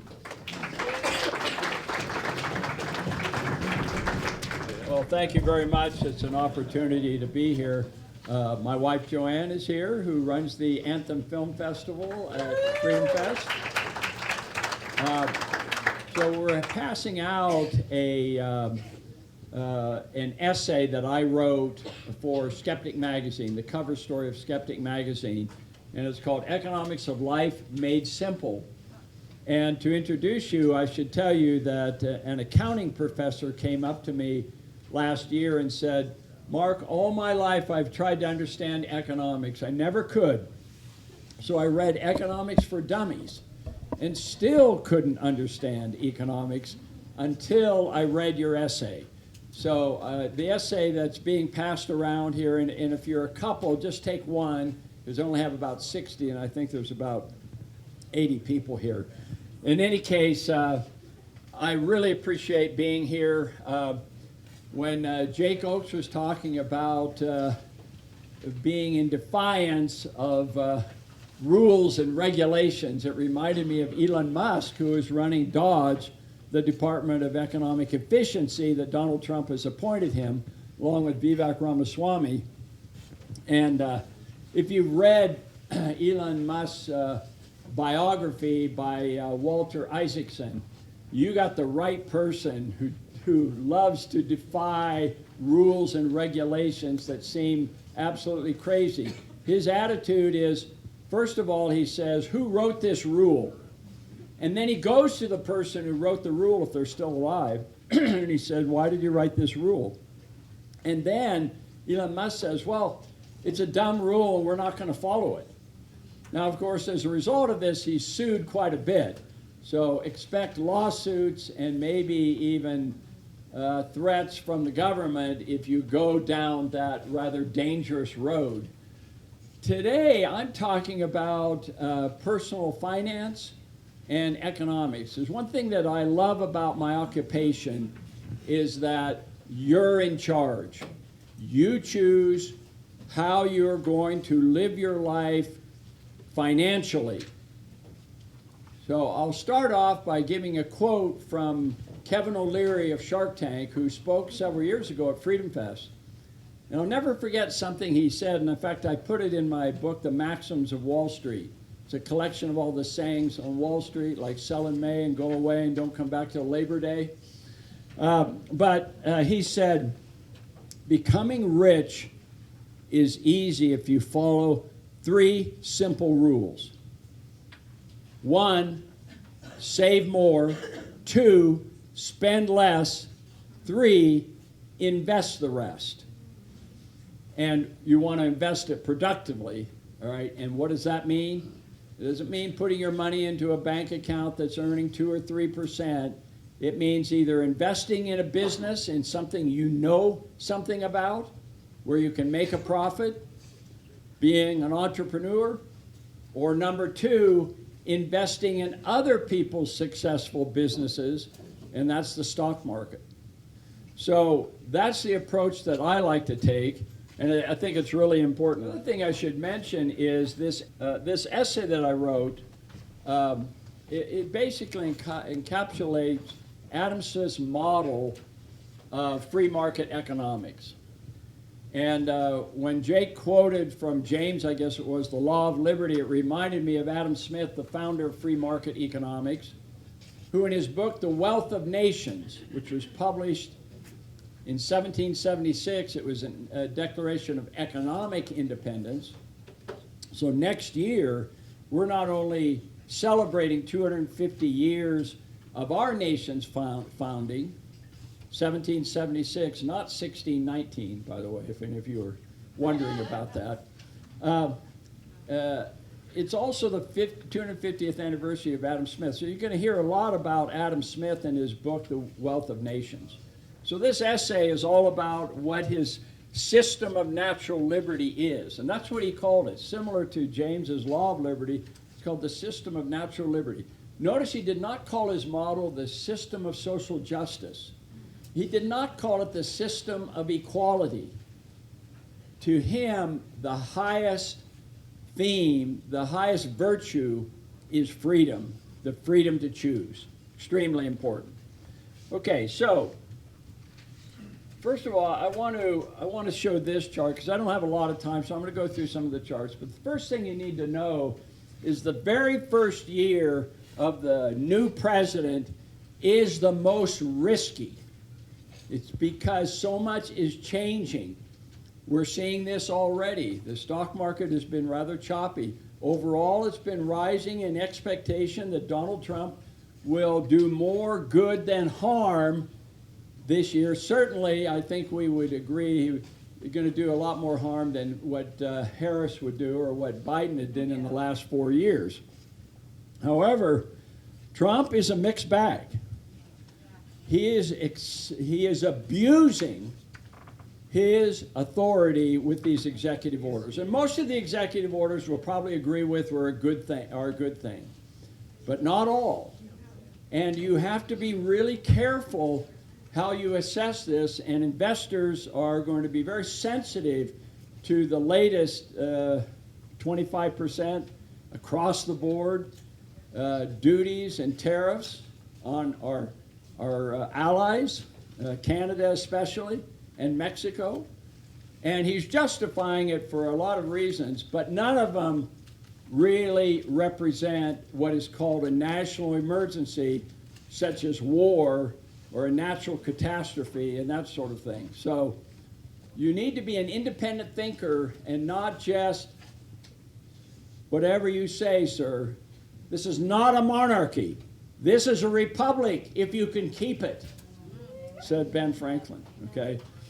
So Congress has abused its authority too by failing to respond to these things, and that's the result of these executive orders. But it is a very dangerous situation. So that first year, as you can see, is an area, and even the second year, of uncertainty in the marketplace. So the other thing I want you to all be alert to is that we have entered an era of permanent inflation. Inflation is not going away. It may be rising, it may be falling, but you're not seeing lower prices. Prices will continue to rise even under Donald Trump, despite every effort they make. So this is one of the charts that I show my subscribers and my students at Chapman University. So you'll see, beginning in 1776, 250 years ago, whenever we had inflation, it was short term and it was due to one thing. And what was the cause of inflation prior to World War II? Wars. And once you had a war, you had a flare-up in inflation, but then after the war, it went back down, largely because we were under the discipline of the gold standard, and we would go back to the gold standard or the silver standard. However, starting World War II, we've entered an era of permanent inflation. So I asked my students, well, what is the cause of this? Well, A, could be never-ending wars. B, could be creation of the Federal Reserve in 1913, which was supposed to defend the dollar and defend the gold standard, but instead has become the engine of inflation. Number 3 is going off the gold standard in 1933 and 1971, 33 under FDR, and then completely off the gold standard under Nixon closed the gold window in 1971. And you'll notice in 71 you see an acceleration of the inflation rate. Now the two other reasons are left off there because the chart it doesn't quite fit in there. But the other one is the adoption of Keynesian economics. Keynesian economics said you can run deficits and get away with it. You can run the national debt up and nobody cares.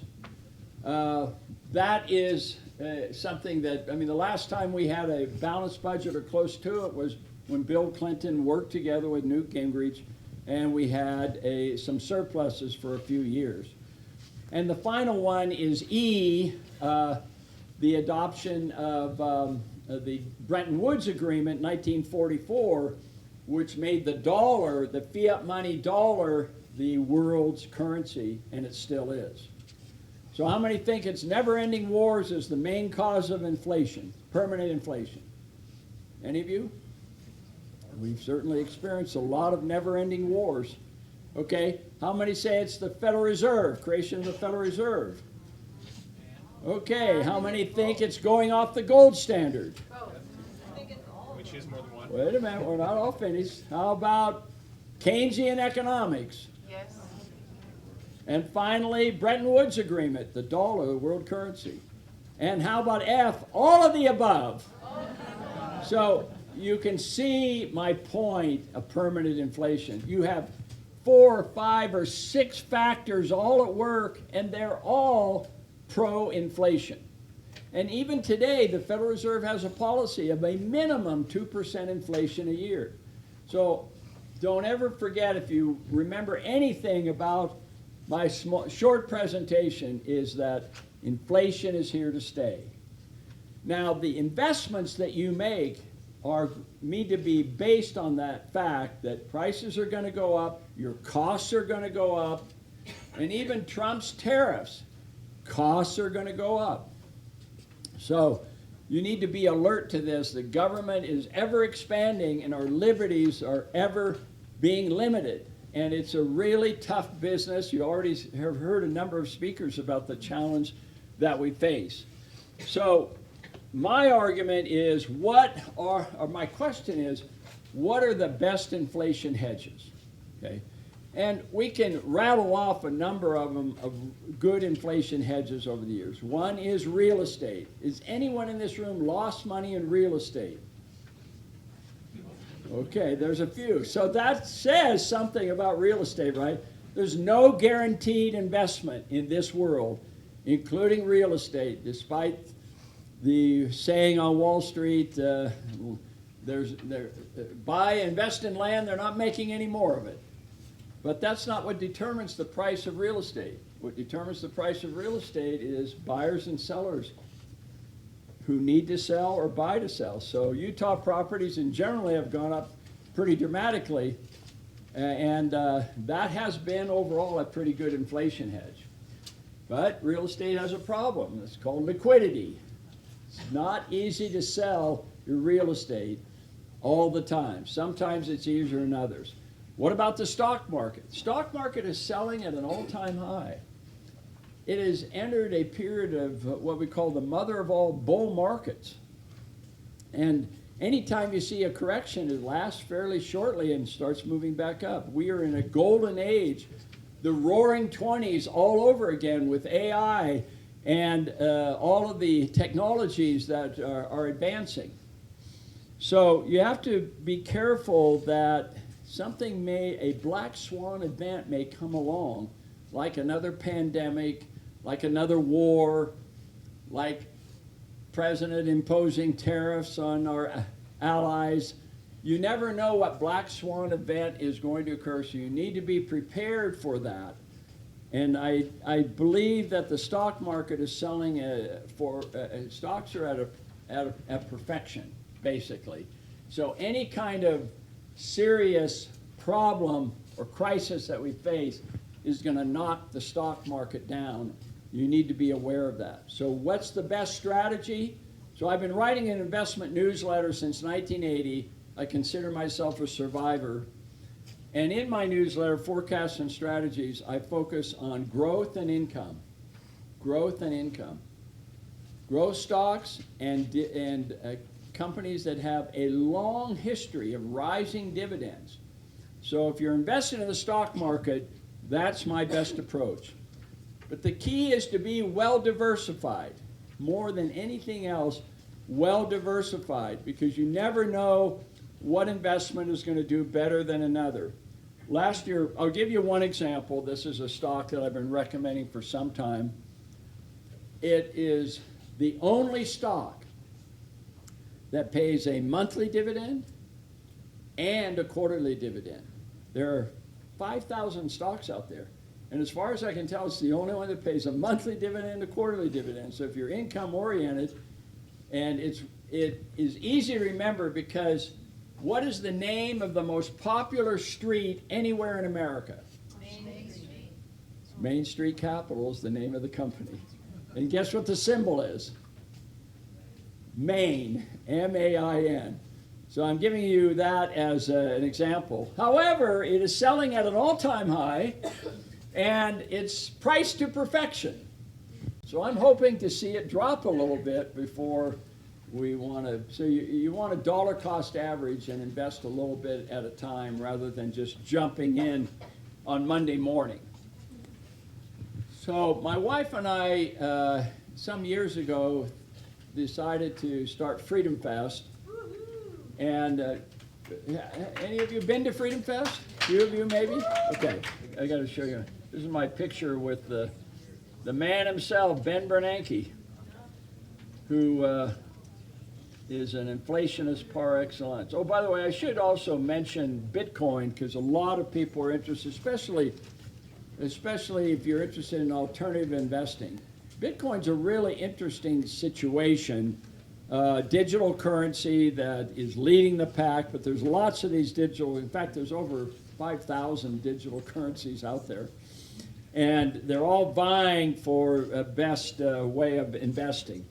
But you need to be very careful with Bitcoin. The most hated word on Wall Street in my book, The Maxims of Wall Street, is the easy money's been made. And you just hate to hear it, right? Well, let me tell you, you're going to hear this regarding Bitcoin. If you bought it for 5 cents, you wouldn't even be here in the meeting. You'd probably be out doing something else.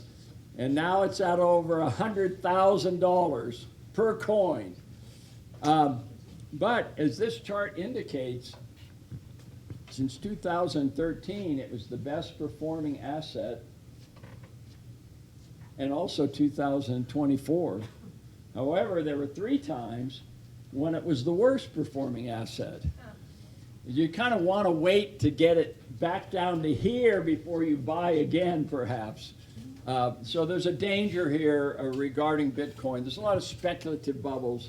There's a lot of crypto tokens, I call them. They're not even coins, that are selling, have made 1,000% of their money and have nothing backing them. There's one even called Fartcoin that is just made up for just abusing the whole system, and it's made a ton of money for people who have invested in it. So this is like the dot-com boom. I think there's a legitimate new technology here, especially in the use of the blockchain, but there's going to be a huge falling out. And when that falling out occurs, you don't want to be holding the bag, as they say on Wall Street. So I wanted to mention here something about my Freedom Fest at the end of my lecture here. We've always had some really fun speakers here. We've had George Foreman, William Shatner, John Cleese, the comedian. There's Kevin O'Leary over there. I'll tell you my favorite story, George Foreman. So George Foreman, heavyweight champion of the world, came and gave it a motivational speech. And he got up and he came up to me and he said, "Mark, I don't want any political questions because I give a motivational speech only and I don't like to get into politics. So please don't ask me any questions about politics." And I said, "Well, go ahead and give your talk, but then you're going to take questions from the audience. You may get a political question." So he gets up and gives this great motivational speech about how he became a heavyweight champion of the world, and he fought Muhammad Ali, and he was got into his grill business, and he became a minister, and really lived a very, very successful life. And then the question and answer came. And people asked him, well, what was it like to fight with Muhammad Ali and get knocked out and so forth? What was the grill business like? But the last person was a young lady who stood up and said, Mr. Foreman, what's your opinion of Black Lives Matter? So George Foreman paused for a minute and he said, well, you know what? I started out in life dirt poor in Houston, Texas, and became the heavyweight champion of the world. Does that answer your question? And that was really, and the audience exploded and so forth. But Freedom Fest, the basic thesis was that we were losing this battle. I think this is why we have these groups like Jake Oaks establishing the Liberty Forum and Glenn Kimber with the Kimber Academy. We feel a sense that we're losing our freedom slowly but surely. If you look at the Economic Freedom Index that the Fraser Institute and Heritage Foundation put on, it's declining. It's been declining ever since 2001, the terrorist attacks. We have seen an increase in government regulations and taxes and constant intervention in our lives. And we feel like we're like a herd of cats going in all kinds of different directions. But my idea was with Freedom Fest, can everybody who loves freedom, can you get together once a year? We all have our different things of what we want to do, but can we all come together once a year just for 3 or 4 days to learn from each other, to network, to socialize, and finally to celebrate freedom and the liberties that we have remaining? And that was the idea of Freedom Fest. So it's been very successful. We've had a couple thousand people there coming every year, once a year. This year, every other year now we do it in Las Vegas, which is convenient for a lot of Utah people to come there. This time you have to go a little bit further. We're going to be in Palm Springs, California, in the belly of the beast itself. We had Mike Rowe last year. That was a lot of fun. And Kennedy is our MC, comes in on a regular basis, Steve Forbes, John Mackey. So this year it's going to be in Palm Springs. So there is a little brochure inside the essay that gives you some background and how you can come and join us. It's 3.5 days. We have a full 3-day investment conference. We have Joanne runs the Anthem Film Festival, which is extremely popular. And we have a comedy show. We have great entertainment, Saturday night banquet, to dancing and everything. Jake, you've been there. Tell them what you think. And you can take over. Thank you all very much. Thank you, Mark. Thank you.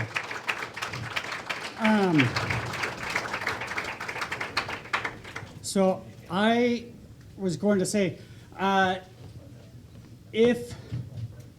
if you don't go to big conferences, if you can scrounge up your pennies somehow, what I like about Freedom Fest is it's Exhibit hall, I remember.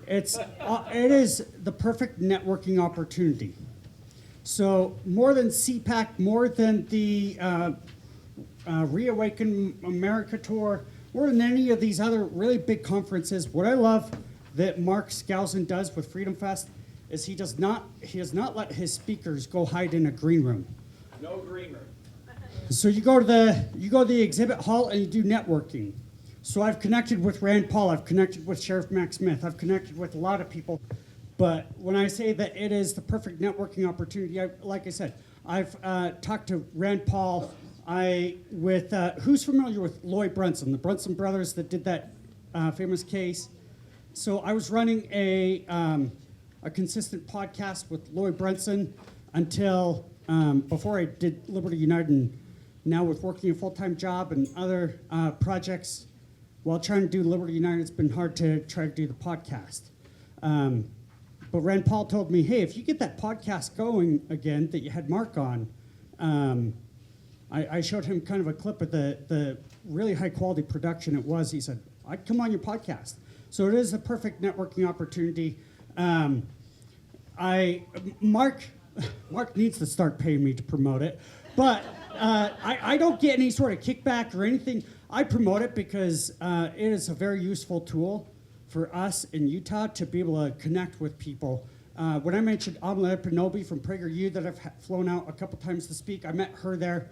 So really, really good opportunity at Freedom Fest. I already introduced Tori. She's the one that did the solo. And now we're going to have Tori Spencer and Jill Peterson do a musical performance for us. Jill Peterson is also originally from Orange County, California, now resides in Clearfield.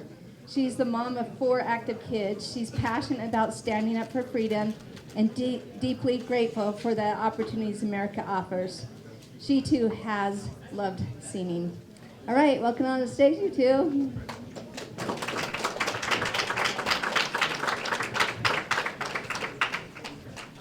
I hope you all are enjoying your lunch. And yep, my friend Jill here, we've been singing together for a few years now, but we live so far apart, and it was fun to have an opportunity to sing together again.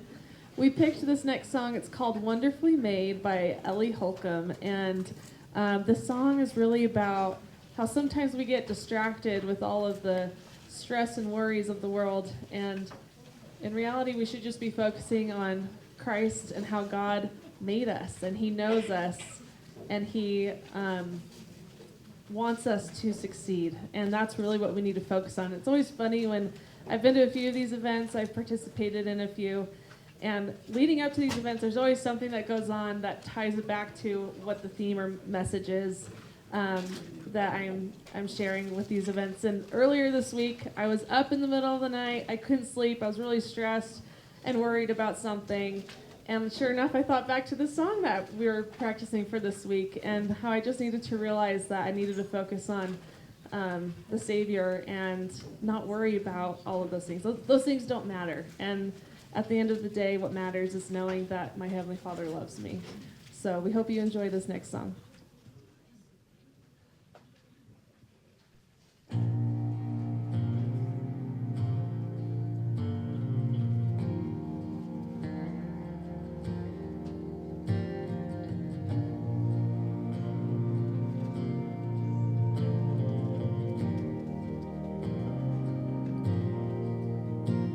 It's 2 in the morning and I'm still awake in my bed. And I can't shake these lies, they keep running around in my head. But what if I saw me the way that you see me? What if I believed it was true? What if I traded this pain and self-hatred for a chance at believing that you knit me together in my mother's womb, and you say that I've never been hidden from you, and you say that I'm wonderfully, wonderfully made. You search me and know me, you know when I sit, when I rise. You must know the choices I've made and the pain that I hide. But what if I saw me the way that you see me? What if I believed it was true? What if I traded this shame and self-hatred for a chance at believing you? 'Cause you knit me together in my mother's womb, and you say that I've never been hidden from you, and you say that I'm wonderfully, wonderfully made.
This next song was also written by Ellie Holcomb. She's a Christian contemporary artist.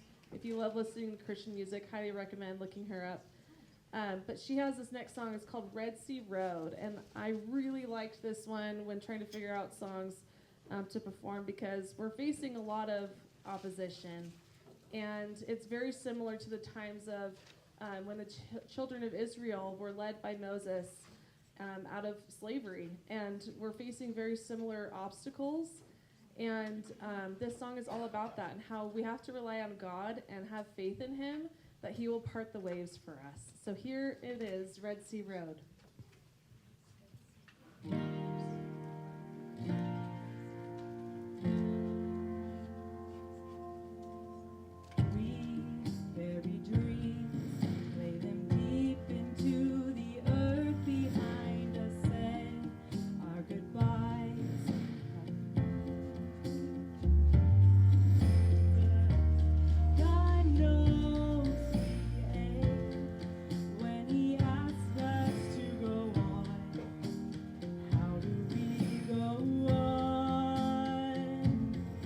We will sing to our souls.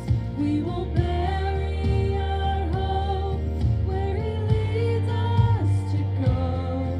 There's a Red Sea road. When we can't see the way, He will part the waves, and we'll never walk alone down a Red Sea road. How can we trust when you say you will deliver us from all of this pain that threatens to take over us? Well, this desert's dry, but the ocean may consume, and we're scared to follow you. So we'll sing to our souls. We won't bury our hope where He leads us to go. There's a Red Sea road. When we can't see the way, He will part the waves, and we'll never walk alone down a Red Sea road. Oh, help us believe You are faithful, You're faithful. When our hearts are breaking, You are faithful, You're faithful. Grant us eyes to see, You are faithful, You're faithful. Teach us to sing, You are faithful, You're faithful, You're faithful.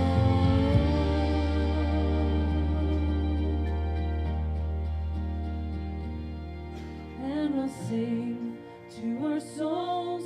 We won't bury our hope where He leads us to go. There's a Red Sea road. When we can't see the way, He will part the waves, and we'll never walk alone down a Red Sea road. No, we'll never walk alone down a Red Sea road. No, we'll never walk alone down a Red Sea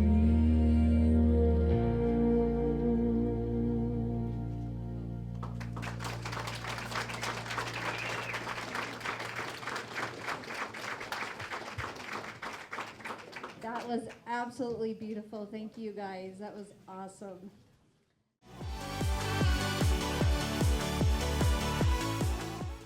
This is Jessica Bianco. She's the director of Kimber Academy National Headquarters in Linden, Utah, committed to restoring education by empowering parents and upholding America's founding principles.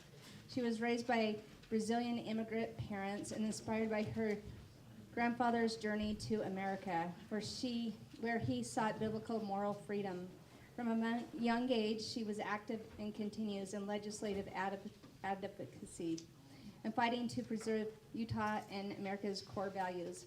Her passion to unite patriots and empower youth to champion faith, family, and freedom.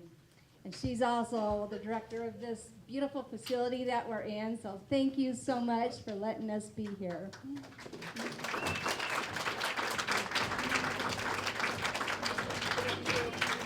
Thank you for that introduction. I'm just happy to be here, happy for the opportunity to speak. Jake was like, we'll use your building and you can speak. Okay, we'll do it. I didn't really think about it until about a week ago, and I was like, oh, I need to speak. Gotta be preparing something. Okay, so I have some good old-fashioned visual aids. I really don't do, I could do, what is it called? There's a new name for this. PowerPoint. I guess they don't call it PowerPoint anymore. What do we call it? Slide deck. Fancy new name. So I will just use picture frames. And my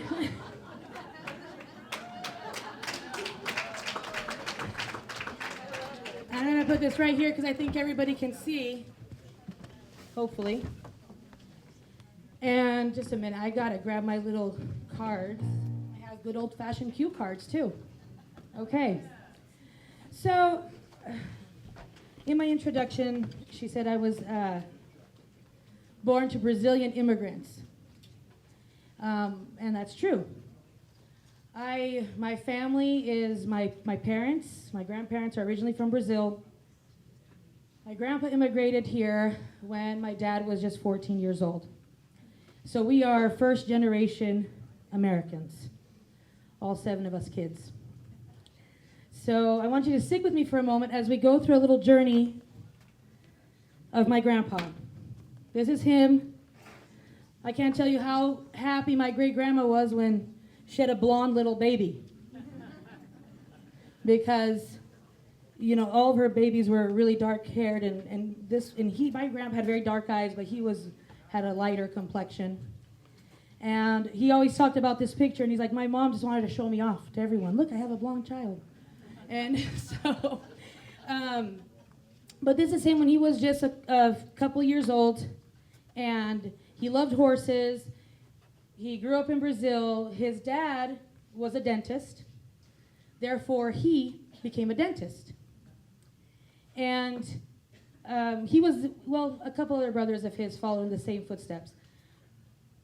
My grandpa, ever since he was a young man, dreamed of coming to America. He knew that America was a place that he needed to be. He was an American in his heart before he ever stepped on this land. He believed in the principles, he believed in the founding principles of our nation, and he understood that it was a banner to all over the world. But he also understood that he couldn't do it in this country. Why did he understand that? Because by the time that he immigrated here, he had tried. He was very, very politically active. His brother, his family was all in politics. In fact, his brother was assistant to one of the presidents in Brazil, one of the most loved presidents of Brazil, Getúlio Vargas, who committed suicide. Conveniently committed suicide. Yeah.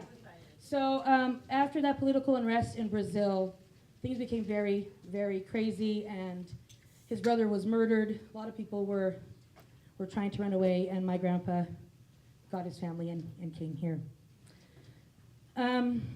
My grandpa believed in family first. God and family first. In fact, just before he came to the United States, he made our family shield. And it was, this is my grandma, my grandpa, and their children. They had, These are my aunts. They had 6 boys and 2 girls. And it was the family fighting for the word of God. That's what the sword represents in the Bible there. So he believed that we would fight together for these principles. He never intended it to be alone. He knew that everybody that came down his line would be fighters, and he was going to make sure of it. Unfortunately, not all of his children followed in those footsteps. He gave very good teachings. Here, this is my grandma. Without her, he probably couldn't have done any of it right here.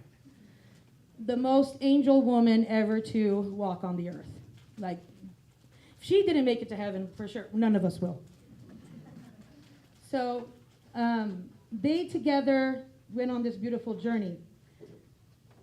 This is my grandpa with some of his kids. The other ones were already married, and it was in the missionary flip chart for the Church of Jesus Christ of Latter-day Saints, this picture.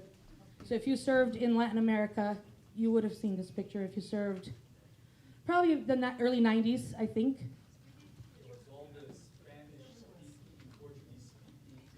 Oh, so in Europe too, Portuguese and Spanish speaking. This is the family, for the eternal family lesson. Oh, in Asia too? Oh, see, Asia too, see? So he really loved, he was a very devout man, grew up Catholic, his family was very strong. So I wanted just you guys to tell you a little about his journey, because my grandpa is the reason that I am standing here today. So before I continue, I want to ask you guys to answer you don't have to tell me, just think about it. Why are you here today? What did you come to find? What information that you're searching for? What solutions, or what are the problems that you're seeing right now in your life, with your family, in the community? And I'm sure you all came here to try to help find some kind of solution. So I'm going to give you a little bit of my experience, and hopefully it can be helpful to you. So my grandpa, since he was 7 years old, my great-grandfather took him to work. Put him on a little stool and taught him to do dentistry. Back then it was a trade still. My grandpa was born in 1916. Like an apprenticeship, yeah. So he learned how to be a dentist. By the time he was 16, he was already a full-blown dentist. And he later had to legalize, because when all the legalizations came out, he had to go and do some tests and become a legal dentist. But he did the same thing with his children. And when I say not all his children followed in those footsteps, I really mean it. My dad was the only person that followed my grandpa into this business of dentistry. And even though my dad never became a dentist, he was my grandpa's dental technician. So all the dentures, all the crowns, all those things. And my dad learned it all also from grandpa. But he didn't learn just that. He learned the principles of freedom. He learned the principles of morality. Because you see, as my grandpa was teaching him to do teeth, my grandpa was spending time teaching him all the other things as well. Building relationship and bringing that unity together. So naturally, my dad grew up, and he had tons of ideas on how to preserve freedom. He had tons of things to say. So when he got married, he did the same thing to his kids. All 7 of us. Where do we go in the morning before school? We go to work in the lab with Dad. Well, when we were old enough, obviously.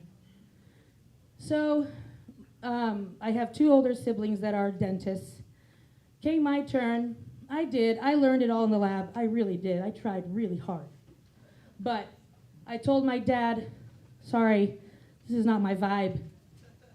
I love freedom. I love all these things, but I can't be in the lab. I like to talk to people. I like to do other things. So my grandpa noticed that, and he came to me and said, Jessica, I have something to tell you. You see this work that your dad is doing? It's really good. It's really great. But you need to learn something else. So then he introduced me to, and I forgot what visual aid. Yeah, she's going to go get it for me. Yes, you are. She's looking at me like. So my grandpa said, you see that person over there? That was my aunt. My aunt, she was the first person to come to America, actually. When she was 15 years old, she told her dad she wanted to go to the United States, And his mistake was, he said, well, if you get your passport and you find someone that's good where you can live there, I'll let you go. I'll pay your ticket. So they had just become members of the Church of Jesus Christ of Latter-day Saints. My aunt knew the missionary presidents there. They talked. They found someone for her to be an exchange student. So she came, but when she went to my dad, my grandpa's like, I'm all ready to go. When am I going? He's like, well, I didn't think you were actually going to do that. So this is Auntie Sandra. She hangs in my office. So Grandpa says she's not going to live forever. See, Sandra had a lot of medical issues, a lot of problems. She never got married, went to BYU, got engaged 7 times. Every time came the time, and she didn't think she would be able to be a mother because of all of her medical things, and really they told her she couldn't. And so instead of putting a man through that stress, I decided I wouldn't get married. So she became like a huge big sister for us. And in fact, the schools never knew who was my mom, her or my mom, because if something happened in school that was out of line, she was the one that would go there. How dare you guys make those kids walk on a straight line? This isn't prison. You mean they have to walk on this gray line? They can't, well, because there's scuff marks on the, clean the scuffs. Why do they have to walk on the line? So she was very outspoken. And so I became her assistant. I learned, she was my mentor ever since I turned 14 years old. I stuck next to her. She passed away nearly 10 years ago, which was a huge blow for us, for me, everything. It was a major life change for us. And so, why do I tell you guys this story? I'm supposed to talk about gathering the youth. I tell you this story because this is the solution. This is what needs to happen. We need to mentor the youth. Sending them to school to be mentored 7 to 9 hours a day by someone who could never, ever know them or love them or have the same intention that you would ever have for them is a mistake. Now I can sit here and we can discuss, well, there's good teachers, there's people who really want to make a difference. I'm not saying that. Yes, there are lots of people who want to make a really big difference and they want to do good things. But I can tell you right now, the counterfeit plan, they are mentoring their youth. We know they are because we're in the situation the country is in today. They started mentoring their youth 100 years ago. And they did it in mass. And now we send our kids to this systemized location, it's not just the schools, it's everywhere, it's media. I was mentored in everything. I don't even know if they knew what they were doing. But as I look back, media, books, conversation, okay? Everything was guided. And we all became sort of a duplicate of those beliefs. And as we grow up, we're like, well, these are all good things. I'm not saying they were perfect. Gosh, they were not perfect. And I can't tell you how many times I argued with Auntie Sandra about things. You know what she would say? Fine. You know it all, go do it. Go, then you come back. And I did. Sometimes it was okay, but sometimes I really did crack my head on the floor and it wasn't so okay. And she's like, well, did you get it out of your system? Can we move on now? Are you done wearing those short skirts? Yeah, my weakness was the short skirts. Don't do that anymore. And I wouldn't dare let my children do it. But I had to learn for myself. My dad did the same thing, and I don't talk about my dad so much because you guys know him, he's back there. He's an amazing man. He taught my brothers well. Yeah, Dad's back there filming so that he can show Mom. And today my brothers do his work. We run a business together. We run this Kimber Academy together. I drag everybody in here every single time we have an event. We're just going to go do something for Jessica. They're not as outspoken as I am. But when I was little, I wanted to be her. That was my plan. I'm going to be Sandra. And when I walk in a room, people are going to listen. That's what I wanted, because everybody listened to her. Okay, so let's fast forward a little bit, because I don't know how much time I have. But I talked a little bit about the counterfeit plan. I wanted to talk a little, too, about what is God's plan for families. And when I'm telling you about mentorship, it's real. If we look into prophets of old, they were mentored by someone. Someone had to take over that role, be it their parent, or their parent recognized that they needed something else and they gave them that one thing. But it was all guided by the Spirit. It wasn't like, wake up in the morning and we're just going to go to school, or we're just going to send you there because that's what everybody does. That wasn't the case. They were handpicked things that parents did for these children. Thomas Jefferson was the same, if we're going to go into that. Handpicked, mentored, tutored. And God's plan has mom, and usually mom is the one who realizes something is going wrong and we need to do something. So mom goes, we need to do something. Dad kind of rolls his eyes, oh, you're just causing more problems, it's going to cost more money, it's going to be, because it's all your ideas. But he's like, fine. Happy life, happy wife, happy life, right? So we're going to follow mom. Great, mom and dad. But what if we had then grandma and grandpa? We're going to help too. And then auntie and uncle, older sibling. This is God's plan for education of children. It is that family system. It is in our blood. What we see today, what we're seeing being fed, is literally Satan's counterfeit plan. It is run by, and I can go even in, it's run literally, it is the Communist Manifesto in practice. That is what it is. And so, when I went to school, this is really funny. I could say I was sick any day. I'm not joking. My dad would send us to school because he didn't want child services at our door. I'm not joking. And so we did. We went to school, and all that. But when I got to middle school, things got really bad. I'm 41. I'm proud to say I'm 41. But when I was 16, I was almost 16, I went to a school in Salt Lake, Cottonwood area. And you guys think it was bad. I'm talking, immorality, LGBT, drugs, everything you guys can imagine. It was happening, and I was 16. So we are a little late to this party. They started this party way back when we were all not really paying attention. So we are all literally, in some way, products of this system.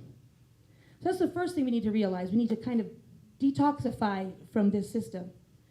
Now, I know you guys don't go to elementary school or middle school, but you guys have children. You have grandchildren. And I'm sure you are here because you want to make a difference. So my posture is always, let the parent take the hand of that child and guide them to do what they need to do. And there's my little ding, probably. Okay, I will close up here. I just have one more thing to say. I hope I didn't bore you guys with my story. I hope I didn't bore you. Here's what I'm going to do. I am going to hand out my card. It's really pretty. It's pink, so don't throw it away. Has my phone number, direct phone number, my cell. I'm going to give every one of you my card. That's my gift to you today. And I am going to ask you, because I know every single one of you knows someone who needs to be mentored, who needs leadership, who you know some who wants to be, that you want to be a leader in the future. And if that is you, or if you know someone, I want you to call me, and I can help. It's free, you know. It's not. Call me and I can help. Behind your papers, like your programs, we have some new leadership programs that are coming out for next school year, entrepreneurship, moral and civic leadership, and all of these things. And we're going to be teaching those. Those are a great supplement. But ultimately, you as parents and family members need to get together and figure out what it is that child needs. It's not really a village. It's a family. It is a family that does that. So thank you.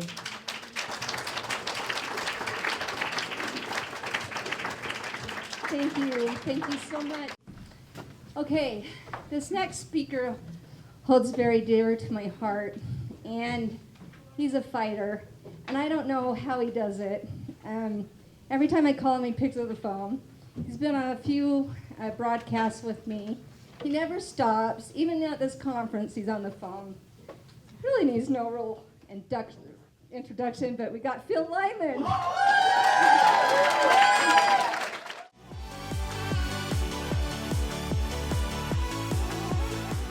Phil Lyman is a fighter for multiple use of and access to public lands for productive and recreational purposes.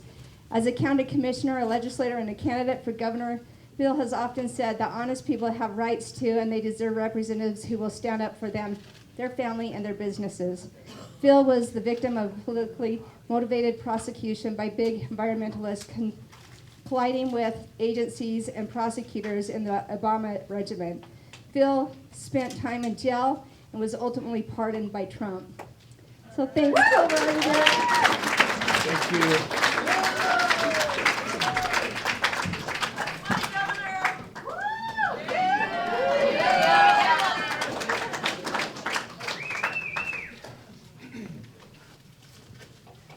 Is life so dear and peace so sweet as to be purchased at the price of chains and slavery? Forbid it, Almighty God. I know not what course others will choose, but as for me, give me liberty or give me death. Give me liberty or give me death. When I was kind of thinking about this, that came to my mind, and I thought, who just says something like that? Who stands up and says something like that? Now, it's one thing to say it in a room like this, but if we were in that assembly, and that speech by Patrick Henry is what motivated Virginia to join the Revolutionary War. And this is a war where death was more likely than liberty. If there was a group of people out here ready to go to battle against us, and we were sending out a contingent to negotiate with them, and we knew that those were our choices, would we send that message? Give me liberty or give me death. And for me, it's please give me death over taking away my liberty. I will not give that up. I will not give up my liberty. I will not give up my right, my God-given right to be an individual. So I'm going to try to go through this fairly quickly. So this is the title of my talk, SB 54, Voluntary Servitude and the Politics of Disagree Better. It's taken from a few sources. SB 54 was the 2014 Senate bill that is designed to circumvent the caucus system. French philosopher Etienne de la Boétie, you probably know how to say that, published a book in 1598 called The Politics of Obedience, the Discourse of Voluntary Servitude. And of course we know the effort on the part of Spencer Cox to create a movement around #DisagreeBetter. Please boo that, yeah. It's sinister, it's evil, it is the politics of compliance, the politics of obedience, and it's the politics of subverting our own will to that of somebody else. Our value on this planet to our fellow men, to our spouses, to our children, is that we take responsibility for who we are. As soon as someone says, you don't need to take responsibility for who you are, I'll take care of that, I'll take care of those things. We break that divine connection to our beingness of who we are. And this is central to the caucus system. The caucus system in America was created so that people would be in charge of their own destiny, of their own government, of their own environment, that they'd run their schools, they'd run their communities. The idea that governments derive their just powers from the consent of the governed is such a powerful thing. And then now you've got legislators saying, I think that the right wing of the party has taken it too far. I think that we could do better if everyone took my plan and followed the things that I think should happen. And so they came up with SB 54, which was to circumvent the caucus. Does everybody know what I'm talking about when I talk about SB 54 and the caucus? And so our caucus is a system. You meet in your local neighborhoods. You get together. You elect representatives who will then go to the state convention, who will speak for you. They talk to the delegates. In the GOP, they select their candidates at the state convention. They vote on them. How many of you are delegates or have been delegates? So you know what I'm talking about at the state convention. It's a rigorous process of figuring out who is it that we're going to put forward as a party, not as everybody, not as a democracy, but as the GOP, who are we going to put forward as our candidate, and that's the product that comes from the caucus system. Okay, I have to read this because it's so good. I know it's kind of long, but it's from the Politics of Obedience. And remember, this was written in 1589. As I read it, you'll be like, oh, this is happening now. Plays, farces, spectacles, gladiators, strange beasts, medals, pictures, and other such opiates. These were for ancient people. This is in 1598, saying that ancient people used to do this kind of stuff. The bait towards slavery, the price of their liberty, the instruments of tyranny. By these practices and enticements, the ancient dictators so successfully lulled their subjects under the yoke that the stupefied peoples, fascinated by the pastimes and vain pleasures flashed before their eyes, learned subservience as naively, but not so creditably as little children learn to read by looking at bright picture books. And does that not sound like what we're dealing with right now? Video game. Reels. You know, who goes to bed at night and then 2 hours later is like, I got to stop watching these reels. I got to go to. We're giving up our souls by the things that we're doing, and it's not organic. It's not just people saying, I really don't want to engage in my life anymore. I would like somebody else to make my decisions. It's being pushed. It's being pushed on us and pushed on our kids. Okay, this is a really good story. There was a general, Hugh Mercer, in the Revolutionary War, and he came from Ireland in 1747. He had left there because he was part of the Jacobite Revolution, and they lost that, and so he was kind of forced out of Ireland. But he was a fighter. He had fought for England. He had fought against England. He came to America, and he wanted to join George Washington. George Washington really liked him. But Hugh Mercer, right after the crossing of the Delaware, fought in a battle and was defeated. And when the British came to take them, they said, are you ready to surrender? And he said, I'll surrender to my God and my country. And so they bayoneted him, and he died. 10 days later, he died. So it was I'm sure, a very painful thing for him. But do you think he believed in God? He must have. People that don't believe in God don't say that kind of thing. They don't say, go ahead and take my life. I don't answer to you, even though you've got a bayonet in my face. I answer to God, and he did, and I'm sure he's in a better spot because of it. Which is also that's the spirit of the caucus. That's the spirit of government. Is I don't answer to you. I answer to God. I am an individual. I claim my right to be a person, an individual. Okay, this isn't a religious thing, but in Helaman, in the Book of Mormon, this really describes our situation and our day. And this is Nephi, and seeing the people in a state of such awful wickedness, and those Gadian robbers filling the judgment seats, having usurped the power and the authority of the land, laying aside the commandments of God, and not in the least right before him, doing no just unto the children of men, condemning the righteous because of their righteousness, letting the guilty and the wicked go unpunished, because of their money, and moreover to be held in office at the head of the government, to rule and to do according to their wills, that they might get gain and glory of the world, and moreover that they might the more easily commit adultery and steal and kill and do according to their own wills. Sounds like Cox. Okay, verse 6 is really good there too, but I don't have it memorized, but I do have some more in that same chapter in Helaman 7. Oh, how could you have forgotten your God in the very day that he has delivered you?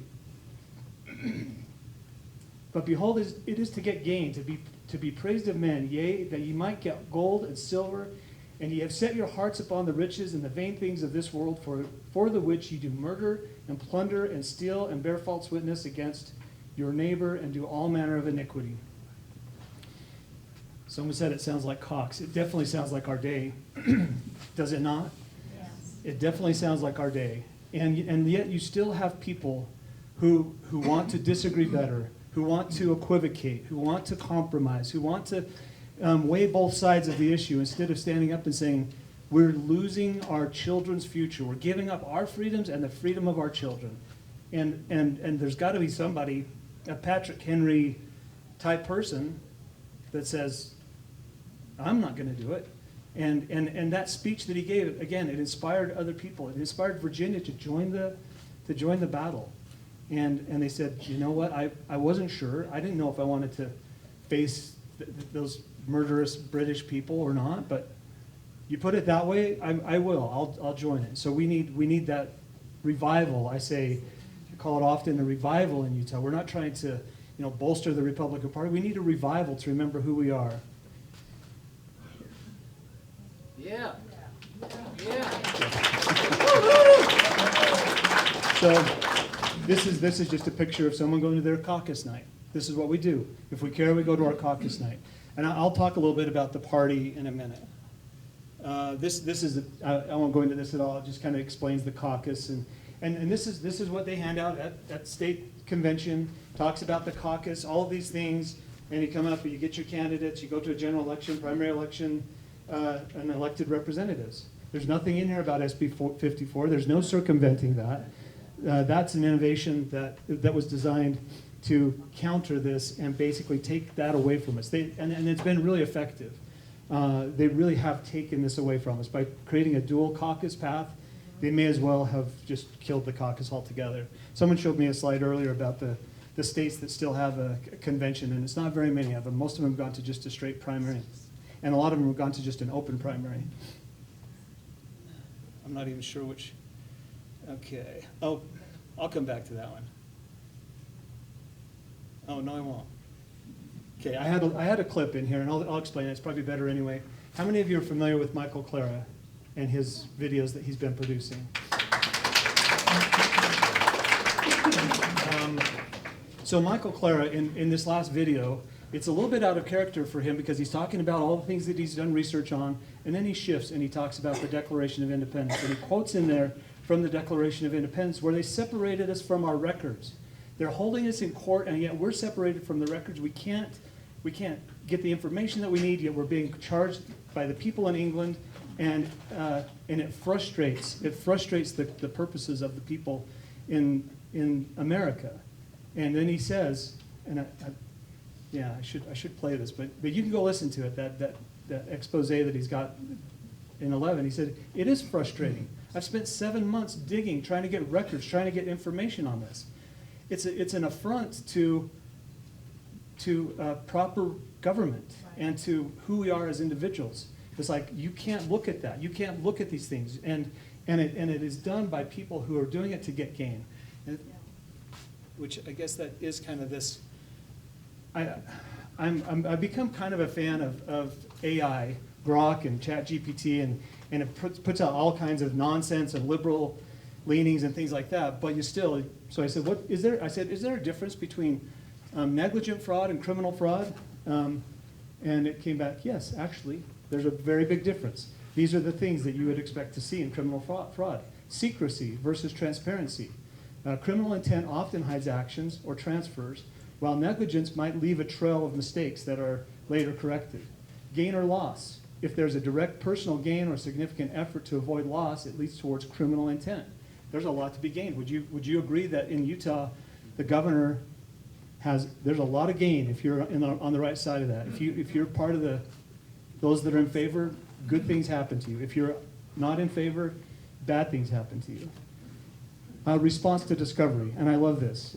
How a person responds when something is brought to their attention is very telling, whether it's a criminal act or a fraudulent act. I was talking to a person last night, the chair of the Republican Party, Rob, and I said, if I park in your parking spot for a month and you come and say, dude, you've been parking in my parking spot, and I say, I had no idea. I thought that was my parking spot. It's not my parking spot, but I didn't know that. That would be negligent fraud. I should have known, but I didn't. My reaction would be very different than if I knew I was parking there and say, well, lawyer up, pal, because we're going to court on this, and next thing you know, his tires get slashed, and his kids get harassed. That's a sign of criminal fraud.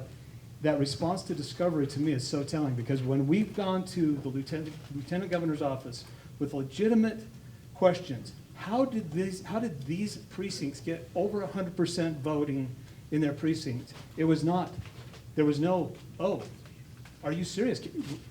Call up the clerk. Let's have a discussion. I really thought that would be the response when I took that to the lieutenant governor, but it wasn't. It was at op-eds the next day. These people are playing a dangerous game. They're undermining the confidence of the people, and Utah is the gold standard, and we're putting up billboards up and down I-15 to convince everybody. That is a response to discovery, and it's. I just don't understand how they could be getting away with it. I just don't understand. You and me both. She said, I don't know how they can get away with it. And that we hear this so often. Jody and I kind of talk about this, that you get to the legislature, and I mean, have been in the legislature the last 6 years, and people will come kind of new. It's like, they can't do that. They can't do that. Somebody should stop this. And you find out after a while, it's like, there is a law against it. The problem in Utah is that we don't have good laws. The problem is we don't enforce the laws. And it goes right back to Hiedelman's statements. These people, they prosecute the righteous, they support the wicked, they elevate evil, and they squash things that are good, and there's a great deal of power and satisfaction. It's that lust to dominate, and they have it, and they watch it happen, and it's self-satisfying to them. I didn't bring my phone up with me. How much time? I want to jump into something here, but. It's 1:58 right now. Yeah, it shows it. Okay. Time you got about 15 more minutes. Okay, you just tell me when I'm running up on this. So we have in Utah right now, we've got the Utah GOP. Without I don't think it's divulging any confidences. I wanted to meet with Rob Axson because I wanted to find out, are you running to be the chair of the GOP? If you are, could you be my candidate? Are you someone that I can support? Or should I run because I can't support you? And Rob and I have had a long relationship, and it's a friendly relationship, and he's very open with me. But he brought up at the beginning of the discussion, said something about the Revolutionary War. I've been doing quite a bit of background study, and he brought up the Revolutionary War, and he said, those people that instigated the Revolutionary War were college-age young guys, and they were pretty wild and pretty, exuberant about the whole effort. But as they developed, then they put on their suits and they became diplomats and they did all these things, and kind of like the Lyman Republicans need to grow up a little bit. You need to stop being so. What's the word? Revolutionary. Yeah, which and I'm listening and then listening to that, and I said, well, we've got two leaders of the Republican Party now that you have to choose from in Utah. One is Donald Trump, and one is Spencer Cox, and those two are not compatible. If I've got to choose both of those, it creates severe cognitive dissonance for me, because they're like opposite ends of the spectrum. And I'm not saying that we choose leaders, we follow our own heart. But I said, Spencer Cox, back to your Revolutionary War analogy, is the British. And if we're going to mobilize behind Spencer Cox, then you're gonna do it without me. And I'm certainly not gonna encourage anyone that I influence to mobilize behind Spencer Cox. Now, if you're gonna mobilize behind Donald Trump, then let's have that discussion. And I wanna know where the Utah GOP is going. It comes back to this caucus question, you know, and right now, and you hear this over and over and over, it gets so frustrating with the legislature because it's always, we are going to fix these things. If you don't believe me, just wait till next year when this bill comes out, or just wait till next election. And so my big push that I've been saying is the fight is here. It's right in front of us. It's still the 2024 election.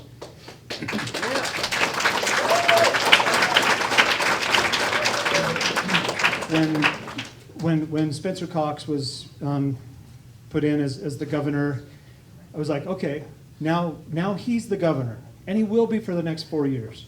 There could be something happen, but he's going to be the governor for the next 4 years. Let us look at the information now. We can't even hurt you. We can't touch you. Let's look at the signatures. And now the response is, well, that's not even an issue anymore. Why would you want to look at the signatures now? It's because we believe that we were correct at the beginning, and somehow being right is important to us for whatever reason. And it's not out of self-gratification. I've said many times, I never want to come across as an office seeker because I'm not an office seeker. I am a person who through whatever events took place in my own community and right in front of my face that I could not sit back and not participate and not do something. And you know, in the Doctrine and Covenants it says we should waste and wear out our lives to uncover the things of darkness. And I believe that. I believe that's our obligation. That's our duty. I observed some things and I started asking questions, and it led me to the county commission, to the state legislature, and then running for governor. And I find that it resonates with people when you say, this is what's happening to us, because they know it's happening. They're watching their own ability to pay their bills, diminish. They're watching their property taxes go up. They're watching big developments go. They're watching people become billionaires, multi-billionaires around the country, while others are, becoming more of a servant class of people. And, would we trade our peace and our freedom, our liberty for chains and slavery? And most people, when it comes right down to it, will say no, they won't. Now, when everything's good and the bills are paid and food's on the table, they're less willing to stand up. But we're coming to a point, I believe, in this country where people are going to feel much more inclined to fight. 4 years ago, it was a different scenario in America. It was pre-COVID, but after the last 4 years, I don't know how anybody has not become awakened to their awful state. Angie, I think that's what you said at the beginning. Let's see. Okay, I don't think Colton is still here, the Citizens Portal guy. But when he was giving his talk, and this has also been something that's been on my mind, he gets up here and he shows us a tool, the Citizens Portal. How many of you were impressed by that tool? Yes. I'm impressed by that tool. I was impressed by that tool 3 years ago when Mark,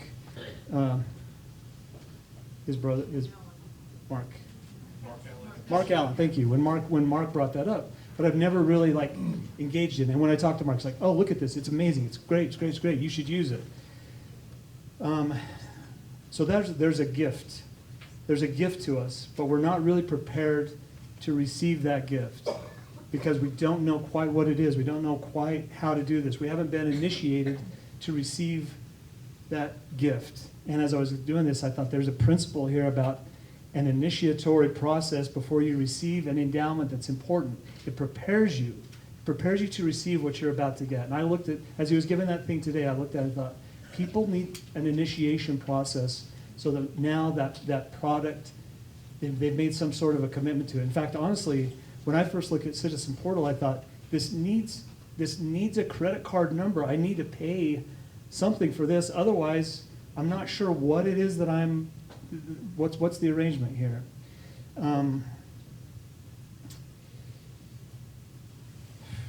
Okay. I just made a couple of other notes here. A while back, I got a call from somebody. It was right before the general election, and he said, Phil, you should drop out. you should drop out of this race. He's a friend.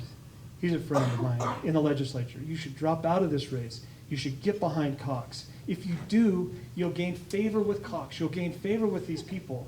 And he said, if you don't, you're going to be on the outside looking in. After the election, you're going to be on the outside looking in, trying to get some leverage, trying to get some influence with the legislature. And I said, you think after the election I'm going to be on the outside? You're the one that's going to be on the outside. Do you think Spencer Cox is going to be the public lands guy that you're so desperate to have? He's never been before. And I said, go look at my platform. Go look at my website. Everything that's on there is his platform that he's been running on for this last 6 months. Once he's elected, all of that goes away. And then I said, I get it. I understand. I get where you're coming from. What I don't get is a 60-year-old man calling up another 60-year-old man telling him how to think, feel, and do. And why do we put up with that? Why do we allow somebody to tell us what to think, how to raise our kids, and how to live our lives? I'm not willing to do it. I know there's so many in Utah that are not willing to do it. We ran a write-in campaign that got over 200,000.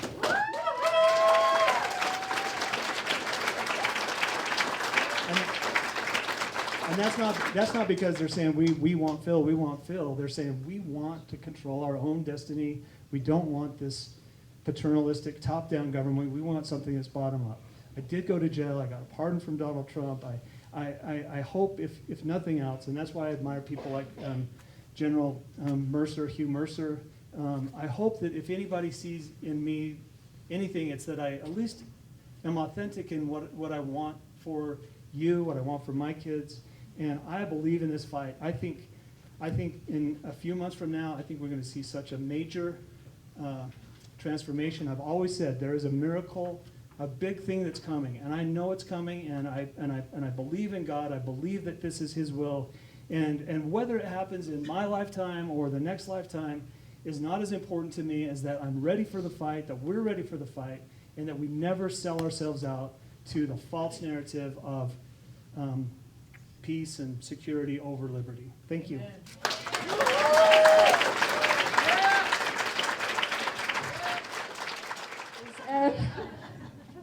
Let's see. Okay, so this next guy, Jacob calls me up and says, hey, do you know anyone that knows anything about preparedness? And I'm like, well, yeah, my friend Mallory does. That's Mallory out there in the back. Raise your hand. Shout out for Mallory.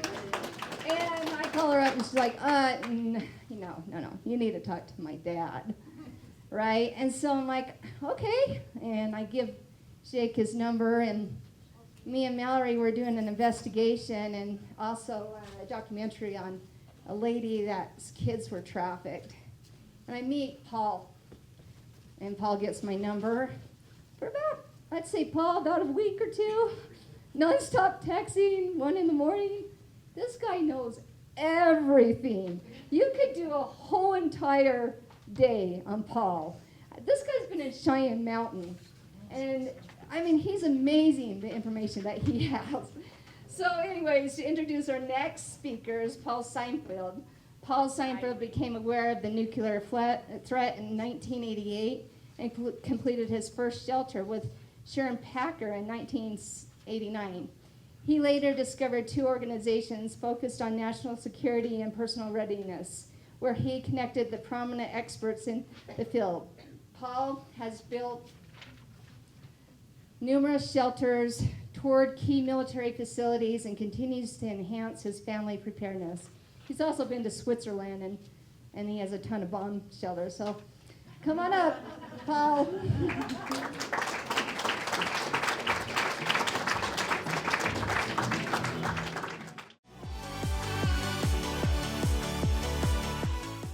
I began life in the government school system in St. Louis, and when it got down to the Haight-Ashbury hippie revolution, my school became uninhabitable.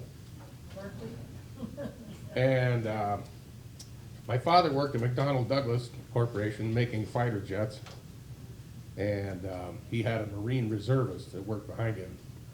And he suggested that we drive up to Missouri Military Academy in Mexico, Missouri, And I decided I really wanted to go there. And I was blessed with the privilege of learning by a plethora of combat veterans from World War II, Korea, and Vietnam. After my stay there, I went to New Mexico Military Institute, which is the sister school of VMI, and repeated that experience. And I was basically indoctrinated into the conventional military doctrine. And I believed that the United States was the #1 military power on the planet. Has anybody in this room ever been lied to? Okay. So, in 2002, I had the opportunity to tour Cheyenne Mountain because one of the nuclear physicists that I was associated with pulled some strings and got a contingent of people from Doctors for Disaster Preparedness into Cheyenne Mountain. The tour lasted 7 hours. We were briefed by a Canadian Forces general and then a U.S. Air Force captain. And the captain asked a question. How many fighter jets do you think it would take to secure and lock down all the airspace in the lower 48? So it's hand scratching. And said, well, 400. Okay. How many fighter jets do you think we had on ground alert on the morning of 9/11 with a pilot in a ready shack nearby with an F-15 sitting on the tarmac, fueled and loaded with missiles and cannon ammunition, ready to take off, find and shoot down an enemy threat? Anybody want to take a guess? 14. That's why it took almost 4 hours to get 2 F-15s over New York City on the morning of 9/11. So all this time, Americans had this idea that we were being defended. And that is not the case. And that is what I learned over a 15-year period associating with people who invented the nuclear age, people who developed the nuclear weapons, who tested them at the Nevada test site and the Pacific Proving Ground, and they pulled back the curtain and showed me what is. And I was, the father of 4 young daughters, and I saw my responsibility as protecting and providing for my girls. So I went to the Comprehensive Emergency Management Office here in Utah to get information on shelters. And they didn't have any. I was able to befriend a population protection planner who, that position didn't last after Bill Clinton was elected, who let me check out materials from their library, which none of the people at the division had ever read. And I did find a few useful publications like the Nuclear Attack Manual, prepared by FEMA back in the 1980s, when they actually had people there who had some knowledge of what goes on in a nuclear attack. Still, there wasn't any concrete information on shelters, but I kept noticing all this corrugated steel pipe underneath our highways and railroad tracks and things like that, and the critical infrastructure, all this culvert pipe, and it looked like a pretty tough material to me. So I built our first shelter out of corrugated steel pipe. A year later, when we ran into all these bomb scientists, 2 of them came to our shelter and inspected it. And it turns out that Edwin York actually oversaw the blast testing of corrugated pipe shelters at the Nevada test site using nuclear explosives. So when they were testing nuclear weapons on the shot towers, they weren't just testing the weapons, they were building clusters of shelters different distances from the shot towers. And they had accelerometers and overpressure instruments and sometimes lab animals and crash dummies. They didn't invent crash dummies to test cars. They originally used them for weapons tests. They came and critiqued it, and they said, you know, you've done really basically a good job here, except your entrance geometry sucks. And they explained why my entrance was not configured properly. And they said, oh, okay, sorry, technology.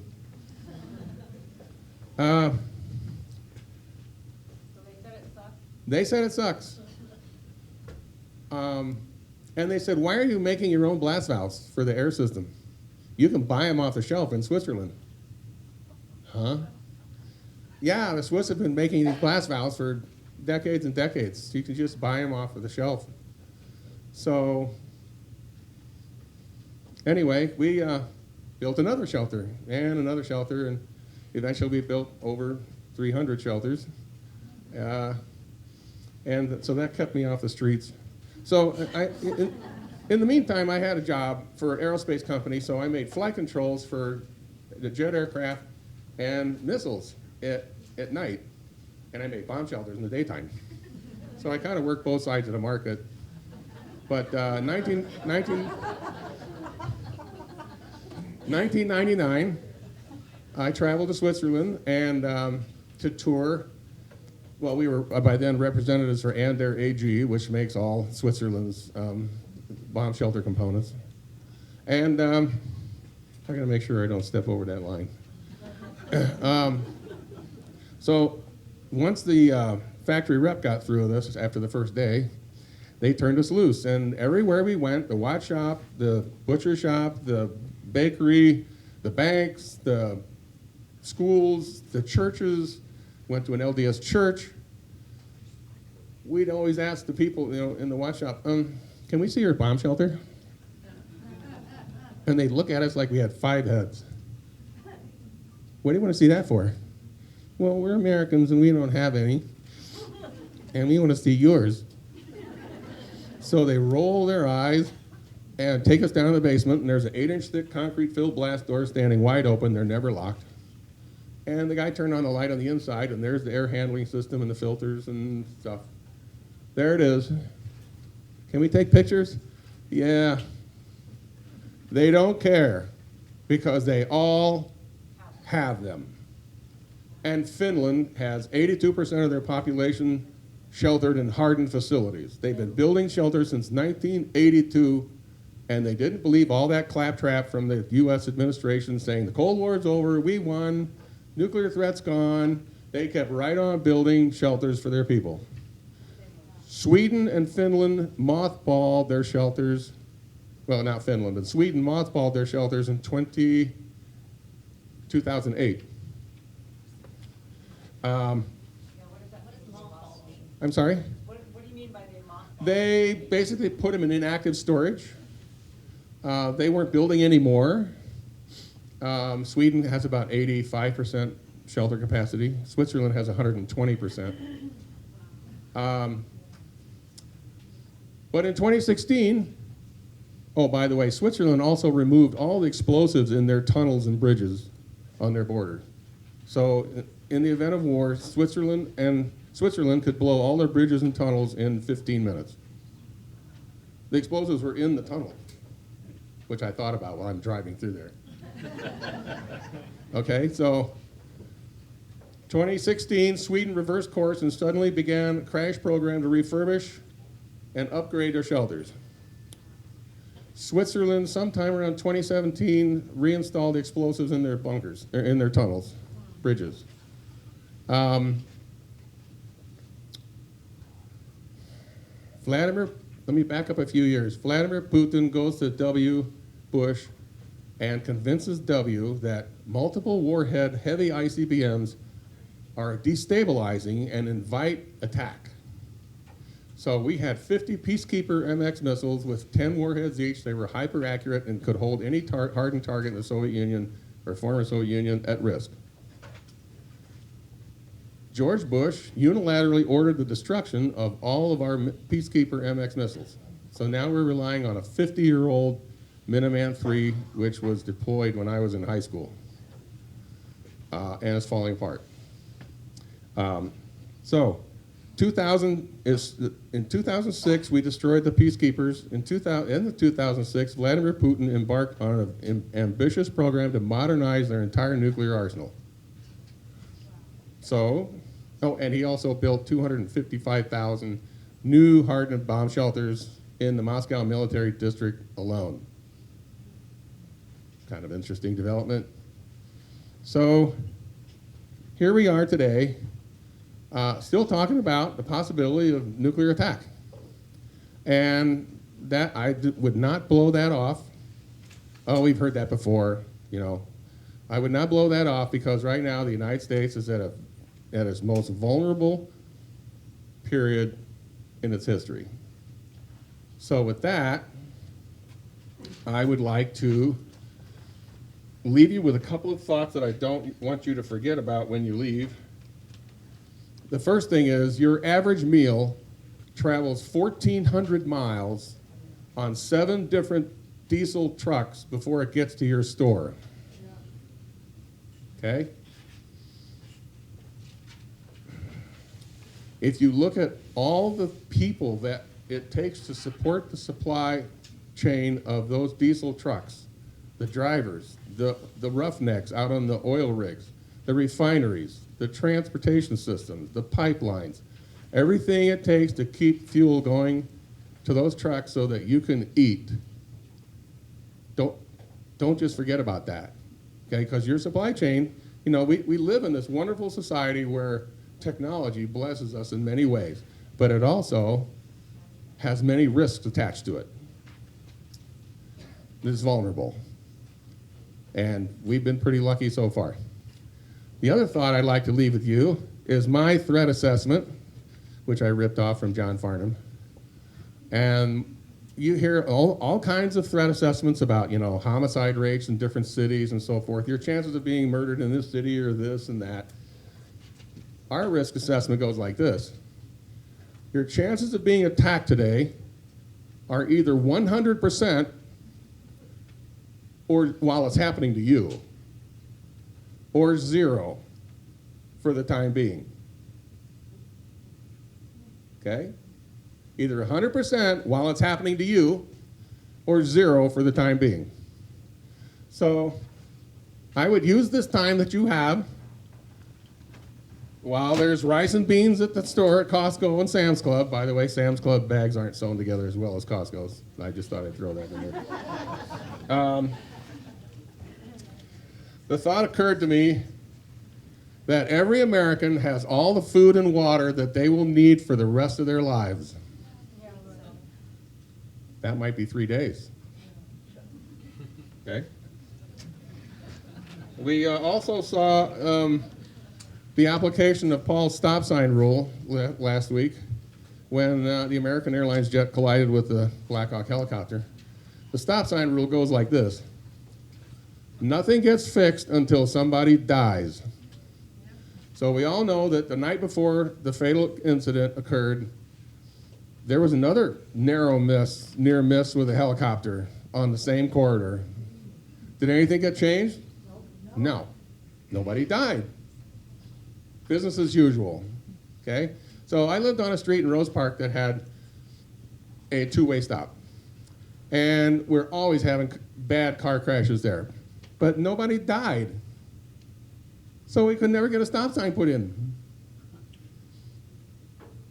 Well, one day my friend got a deputy sheriff and they went down to the county garage and they got 2 stop signs and they put them in themselves. And the next day the bus company hung a bus schedule on it. And the next day a cop was sitting there writing tickets for people blowing through the stop signs.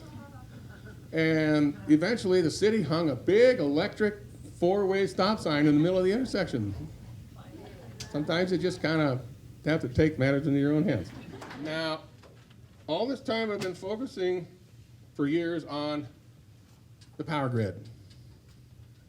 Power grid drives everything that keeps us alive. But there's an element that I never considered, and that's the atomic clock. The atomic clock is an obscure instrument ensconced at Fort Collins, Colorado, and it keeps track of the exact time. And all of the financial institutions and power grids and manufacturing, everything, freight schedules, everything depends on knowing exactly what time it is. And we don't have a spare. But Vladimir Putin understood the significance of having an atomic clock and knowing exactly what time it is. So he has a ground-based network that does that. So in the event of war, Russia will still have the exact time, the United States will not. And when you look at power grids, power suppliers, you know, this power station connects with this power station, the signal they generate is a sine wave. And those two power providers have to synchronize that sine wave so that working together. If they don't work together, then the system trips and protects itself and shuts down. So that's why it's very important that we have the exact time. So,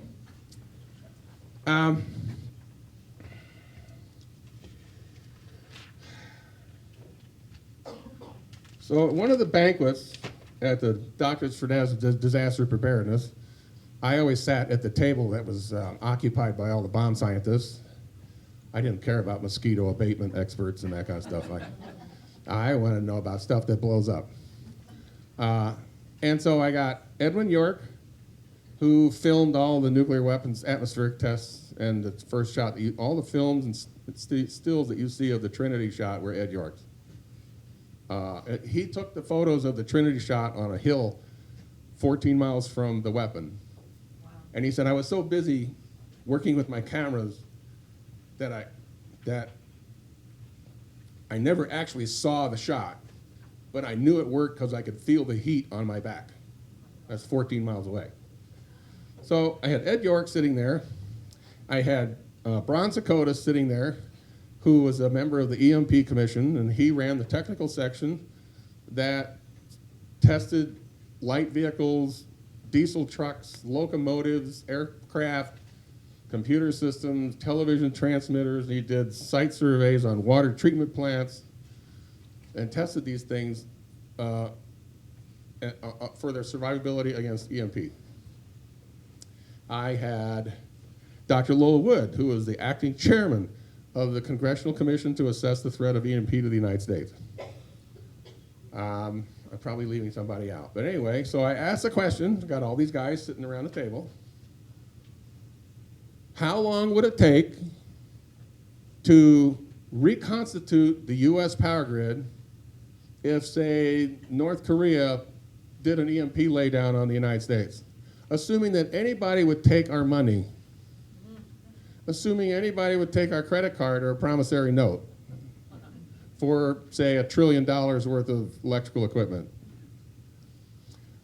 How do we communicate with Europe and Asia to get new high voltage transformers that have a 1 to 3 year lead time? How long would it take to do that? And there was like 30 seconds of silence while they thought about this. And Ed York spoke first and said, 1 to 2 decades. So these experts that you read about occasionally, you know, on Google, yeah, it'd take, you know, a few months. No. Now, you got to also figure that all the technicians and those guys that climb up on those towers and string the wires and do the labor and design all these critical infrastructure things, they got to drink water and eat food too. And they're going to starve to death just like everybody else. So I remember Lowell Wood one time during a seminar said, if someone were to just turn off the electricity in the United States for 1 year, 90% of the US population would starve to death in the first year. Now I think by then the other 10% would have kind of figured things out, hopefully. So what I'm going to suggest to you is that you are on your own. That help is not on the way.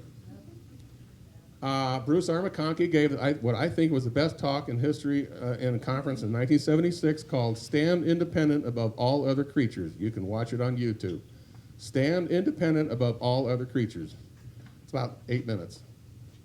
Okay? So, you are going to need your own sustainable, safe water supply. Now, most of you probably don't have that right now, but it's something you need to be working toward. And maybe you're going to have challenges, to secure that, but you know what? I bet you a lot of people in this room know other people in this room. And I bet you that if half a dozen of you got together and worked together and pooled your resources, you can come up with a solution to this problem, okay? You're going to need your own deep food supply. And that means you may have to sacrifice having a lot of lasagna for 15 tons of rice and beans. I store my rice and beans. What do you mean? Did you say deep? Deep, a deep storage. What do you mean by deep? Like, A lot. a lot. Okay? Take that 1 year supply of food recommendation that you got from the predominant religious influence in the area and throw that away. Throw that away. Okay? There's a book that actually will, for however many members of your family there are. Yeah. There's a section in there that says you have this many members of your family, and the bare minimum you have is pinto beans and rice, which makes the perfect protein. This is how much you need that will last this long for each person. There's a book called Nuclear War Survival Skills, otherwise known as the Green Book, written by Crescent Kearney. You can download it off the internet, or just buy a good copy. I recommend buying a copy because it's made on special paper with a special binding that's designed to be dropped in the mud and cleaned off. It's designed to survive harsh environments. So, yes, ma'am. It's called Stand Independent Above All Other Creatures. It's on YouTube.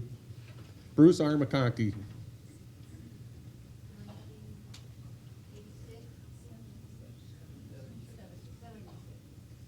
I'm sorry? 1976. 1976. You won't have to plug the date in. It'll come right up. Paul, Yes. can you say the name of the book again? Nuclear War Survival Skills. And that book, now Crescent Kearney, who wrote that book, worked for the Federal Office of Civil Defense, and they developed very good shelter plans. But they realized that the U.S. government was never going to deploy a shelter system like Switzerland. So they focused on what they call expedient sheltering. That is a shelter that you can dig with manual tools, shovel, pick, and a saw, and it tells you how to build trench shelters. Okay? It's designed for the average American family to build this shelter, and it would provide a reasonably high degree of protection against blast and fallout. But the chapter that I'm really focusing on here is the nutrition chapter, which was written by Dr. Franz at the BYU. And it gets into the rice and beans thing. I bought way too much wheat because I didn't know better at the time. Like we drove up to the elevator in Idaho and said, "How much is wheat today?" And he said, 6 cents a pound. Really? We'll take 18 tons of that. Yeah. So, you're going to need your own food. You're going to need your own water. Wells are very expensive, so if you have, yes, sir. I was just going to ask, you had a couple of frames up there about water, so you're bringing it up. Yeah, let me get some help with that. I am a tech nerd. I mean, not a tech nerd. So let's back up. I only have this. I need a different slide. That's all I have. Oh, that's it. Uh-huh. Oh, okay. Here's one over here. All right. Can we dim these lights? Turn off? Yeah, turn them off. Okay. This doesn't show the first part of my system at the ranch. I have surface water at the ranch. It's a little stream that comes out of the mountains, and there's no gas stations or leaky tanks or anything above me, just turkey farmers. And so right over here against this wall, I have a 90 micron pre-filter, which is flushable, so you don't have to keep replacing the elements. And you wouldn't believe all the stuff that I catch in that. And then it goes through a 5 micron filter, and then a 1 micron filter. The 1 micron filter captures all your Cryptosporidium and Giardia, because those are pretty large. That's what this is right here. So this is a 4.5 inch by 20 inch filter. And these jars, these very large jars, are really efficient and offer, they store a lot of stuff, a lot of junk, okay? So you don't have to keep changing these filters all the time. From there, it goes over here to an inline chlorinator, which doses the pre-filtered water to 2 parts per million calcium hypochlorite. Then it goes into a retention tank where the chlorine and the bacteria and the viruses get better acquainted with each other. And then it goes into a nanofiber filter, which is used on the space station. And the nanofiber filter captures 99.9999% of viruses and DNA and RNA. And chlorine. I'm sorry? And chlorine. Yeah. After all the sediments and viruses and junk are collected, then it goes through this big carbon filter. I'm in the way. Goes through a big carbon filter where the chlorine is recaptured, so you're not drinking that. And it captures 4 pages of other organic chemicals like solvents, pesticides, herbicides, nitrates from animal waste, trichlor-111, acetone, all that stuff. It's all captured in this big filter. Now this big filter, the big blue one, that runs $1,500, so you know it's not a cheap filter. Okay, and after that, it goes over on another wall, and this is a UV reactor. And the UV reactor murders everything. So if I get a little sloppy over here changing a filter and something gets through the system, this will clobber it. So I'm very picky about what I put in my face, okay? And then after that, it goes into a 500-gallon holding tank, and the rest is history. I run the whole system in my cabin off this 12-volt RV pump. I have 12 spares, okay? Because the pump store will be closed someday. Now, if you're fortunate enough to have a well, realize that the well is probably connected to the power grid. And after an EMP shot, that well may fail immediately or weeks later if you have generator power to run it and fuel to run the generator. I like filtering the surface water.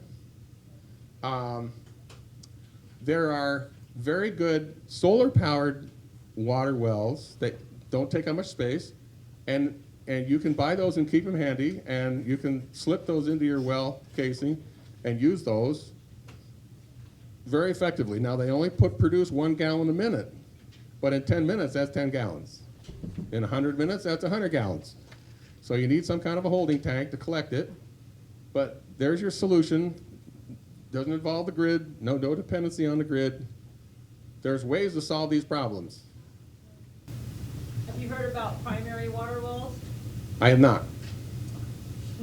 Primary water is the most pure source of water you can get within the earth that is not the surface water well stuff. And that you can get it if you know how to do it and find the right people to do it. But there's pure primary water that doesn't even need to be filtered. It's so clean and pure. If you go to primarywater.org, Okay. learn all about it. Okay.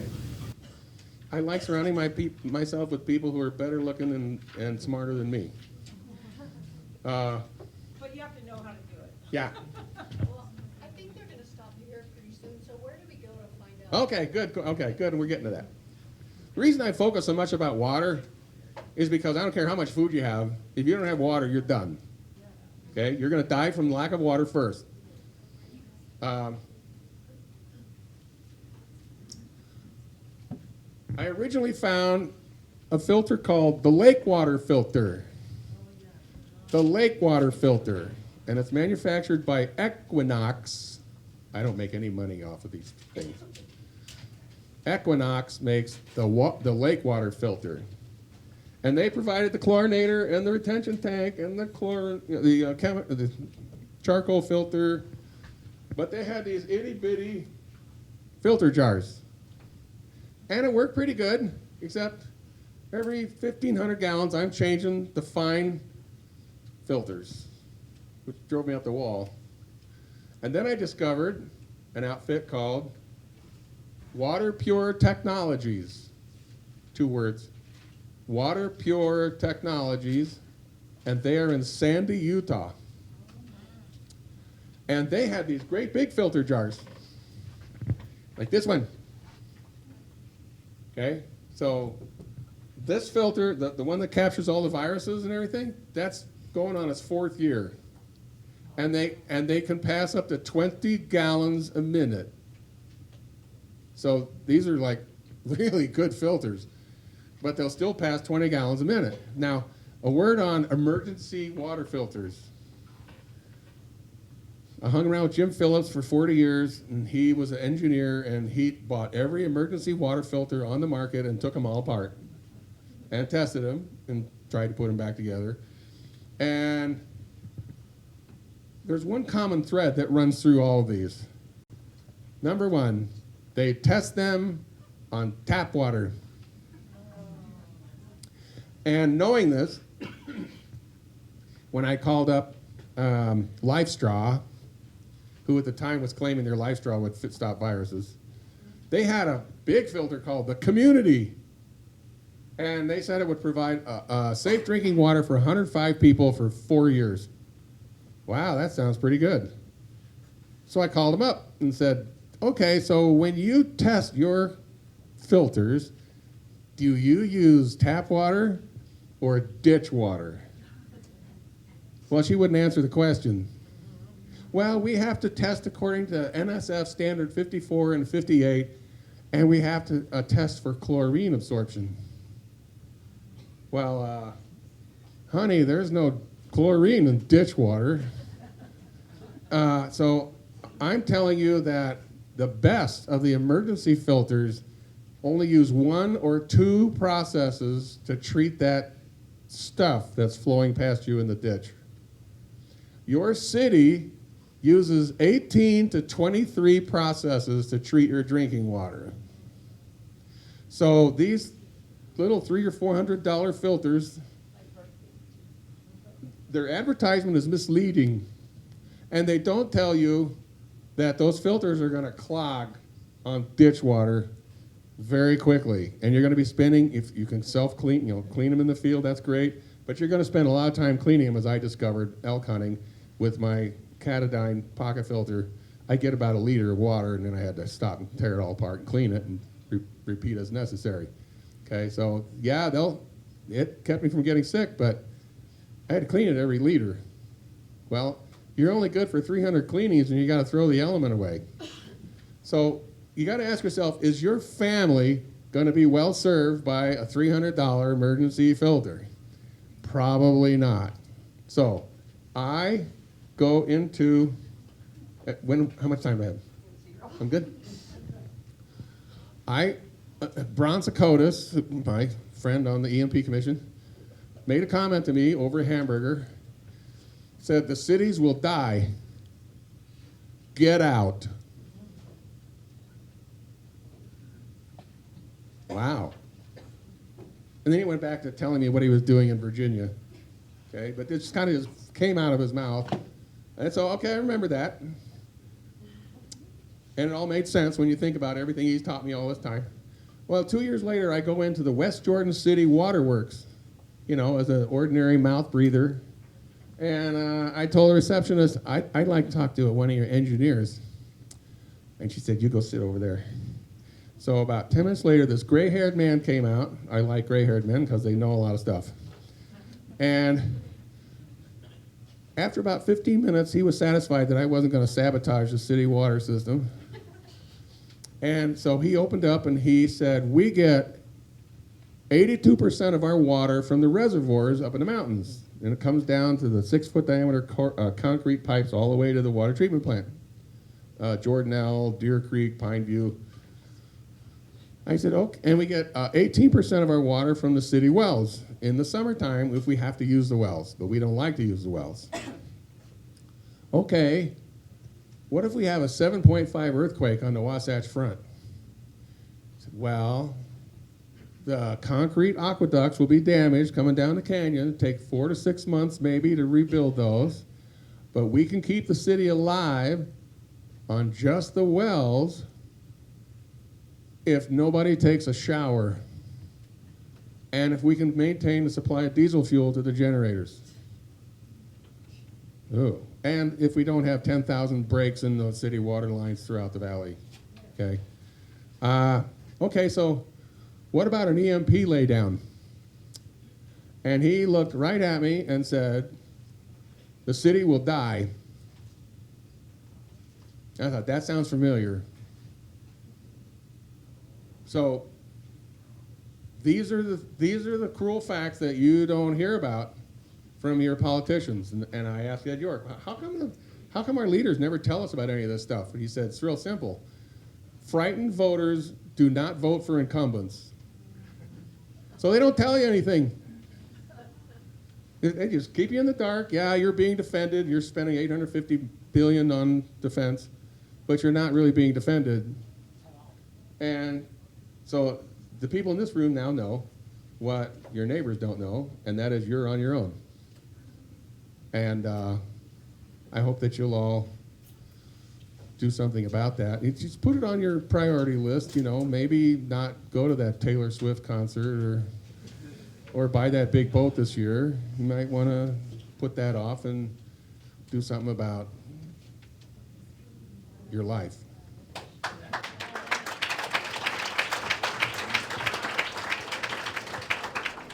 Okay, so our next speaker is Dr. Glenn Kimber.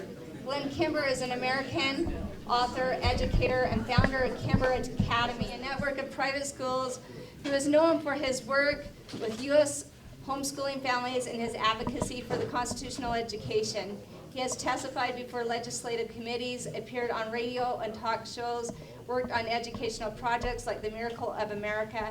Kimber has also founded institutions such as the Institute of Constitution, Education, and American Founders University, and authored over 100 textbooks on American history, the Constitution, and moral values.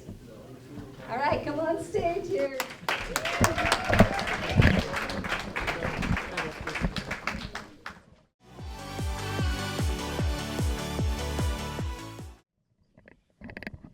Thank you very much. How many of you have had a good time today so far? Let's give a round of applause to the Kimber Academy team that the Rodriguezes for putting it on. And certainly, thank you very much for all the work in sponsoring it. Appreciate you very much. I think like most of you, I could go through any of the speakers today and have them go an extra hour or so. Boy, this has been a good group, hasn't it? It's been fantastic. And when they asked me to speak, they said they'll have you go last so that if you're out of time, they won't have to worry about you so much. So we'll go quite rapidly with it. It was 55 years ago when I came back from Vietnam, and it was an experience that, of course, hard to talk about. In 365 days, I'd been in combat 189 of them. And a lot of thinking, a lot of wondering, a lot of things going through your mind over a period of time. For those of you that have served in the military, thank you. Thank you for your service. And when I came home, and as you probably know, I was wise enough to marry Dr. Cleon Skousen's oldest daughter. I married very well. She didn't get much, but boy, I sure did. And when I came home, I said to Dad Skousen, I said, Dad, I really love America, but I am so confused. What have we got going on in this country? How can so many people be burning the flag, breaking into homes and buildings, causing all kinds of problems because, quote, they love America? How can they talk about I love America so they burn the flag? I said, what happened? I don't know what happened, I said. And he said, now you'll be a better student because now you know how to ask questions. And then he said, please remember, if you thought the way these people thought, if you were thinking what they were thinking, you would do just exactly what they're doing. I said, there's no way. There's no way I would burn the flag. There's no way I would do that. He said, you would if you thought the way they do. Then he told me people tend to behave according to what they believe. And they have confidence in what they're most familiar, even if it's wrong. Boy, was that an eye-opener for me. Can you imagine later when a knock came at my door when I was in Salt Lake on a Monday afternoon? And I opened the door, and here was a tall African-American, good-looking, put out his hand, and he said, sir, I'm Eldridge Cleaver. And this is my friend Carl Lober, the former head of the Black Panthers, standing next to the head of the White Ones. They had been in conflict with each other for years. They're standing there at my doorway. Can we come in and visit with you? I want you to know I was one nervous dude. I had lived in Mississippi. I had seen what the Eldridge Cleaver team are doing. And I watched what happened when Eldridge Cleaver, head of the Black Panthers, involved in all kinds of conflicts across the nation, as you will remember. How many remember there? And Carl Lober, that was a head of the White Panthers, standing at the door, want to have family home evening with me and my family. And by the time we got through that evening, and my wife said that was the best organized home evening we've had for a while. But was I surprised as my son that I asked to give the benediction that evening, prayed for Brother Clevo and Brother Lobo. And finding that Carl Lober, that had fought against, or was part of the White Panther group, fighting against the others, leading in all kinds of problems across the country, end up baptizing Eldridge Cleaver into the LDS Church. And wow, did that help me. And Dr. Skousen said, now, as you go out with the people, don't judge them. Don't talk about how they are a bunch of idiots because they believe this way or that way. You have no idea what life they have been going through, but realize they could be very teachable. So approach everybody and share with them the gospel of freedom. And a lot that are on each side, each direction, can make a change. And boy, was that a blessing to me as over the years, he gave me a great example. And often I have prayed honestly that sometimes some of the people that are, quote, leading us in government will go to Damascus. And on their way, I would hope that they might see a light and hear a voice.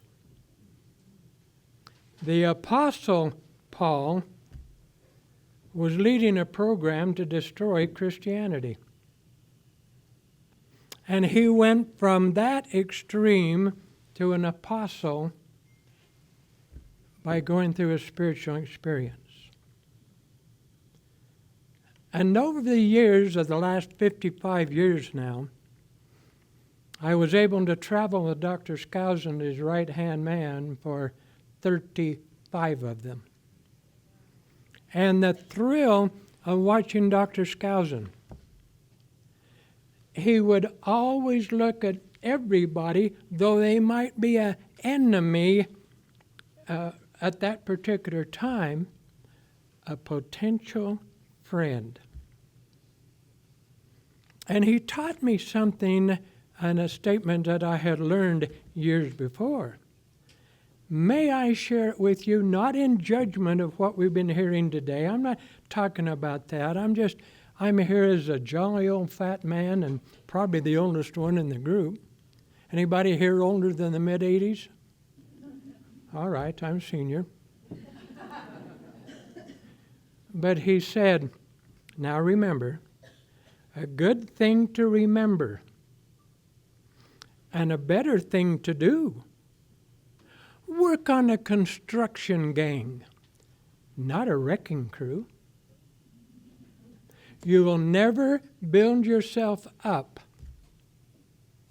by tearing other people down. Now, this kind of a thing is what has helped me, because I went through an atmosphere of total ignorance.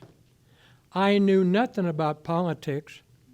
To this day, I do not know whether my mom or dad were Republican or Democrat. It was never a discussion. Politics just wasn't there. When I was in the military, I was in competition, and I was one of the finalists in over 3,000 for a Special Citizenship Award. And I was meeting a group of generals for an interview. And when the general says, "Who's your governor of your state?" I don't know. Now remember, by that time, I was a college graduate, a returned missionary for the LDS Church. I don't know. It just wasn't part of our conversation. Our life was trying to live. We were in a situation of not much money, and we were in a situation of trying to live. He says, well, name one of your senators. I said, one of them. We have to have more than one. I said, I'm sorry. Can you name any of your members of the House of Representatives? No. Would you think it was crazy back then that with that kind of lack of knowledge, I still won out of 3,000 people because I knew other items that were there, but politically nothing. And then to come home and be able to spend 35 years with Dr. Skousen studying the Constitution, having an opportunity to look at it from every direction, going over to the Holy Land more than 60 times, and be asked by the royal family of Jordan, the vice president of Egypt, the leadership of Israel, those in Pakistan, leadership, if we would take our young people from here over to those countries and teach their young people the greatness of our Constitution. For they each said to me, each of them individually, they are the ones that called me to go meet with them. I didn't call them to say if I meet with them. But they said, one day your Constitution needs to be in all of our countries. And we don't trust everybody's young people to come over and teach it, but we would yours. I said, would you like us to have our young people write letters of that type and become correspondents? And he says, no, we want you to come. Speaking to the vice president of Egypt by himself, he and I in his office, I said, would you like to host any of these meetings? Because he asked me, he says, I understand you've been invited to set up some classes in Israel. I said, would you like to host any? No. He said, we all know that in the land of Israel, we will be taught about your Constitution. We want to go to Israel for that. And watching all of this different thing happen, and if time permitted, I could go through and tell you hour after hour of experience after experience.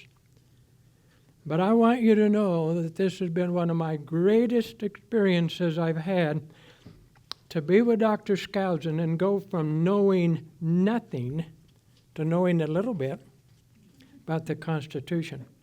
And people will say, how do you remember so much? And I said, it's my wife.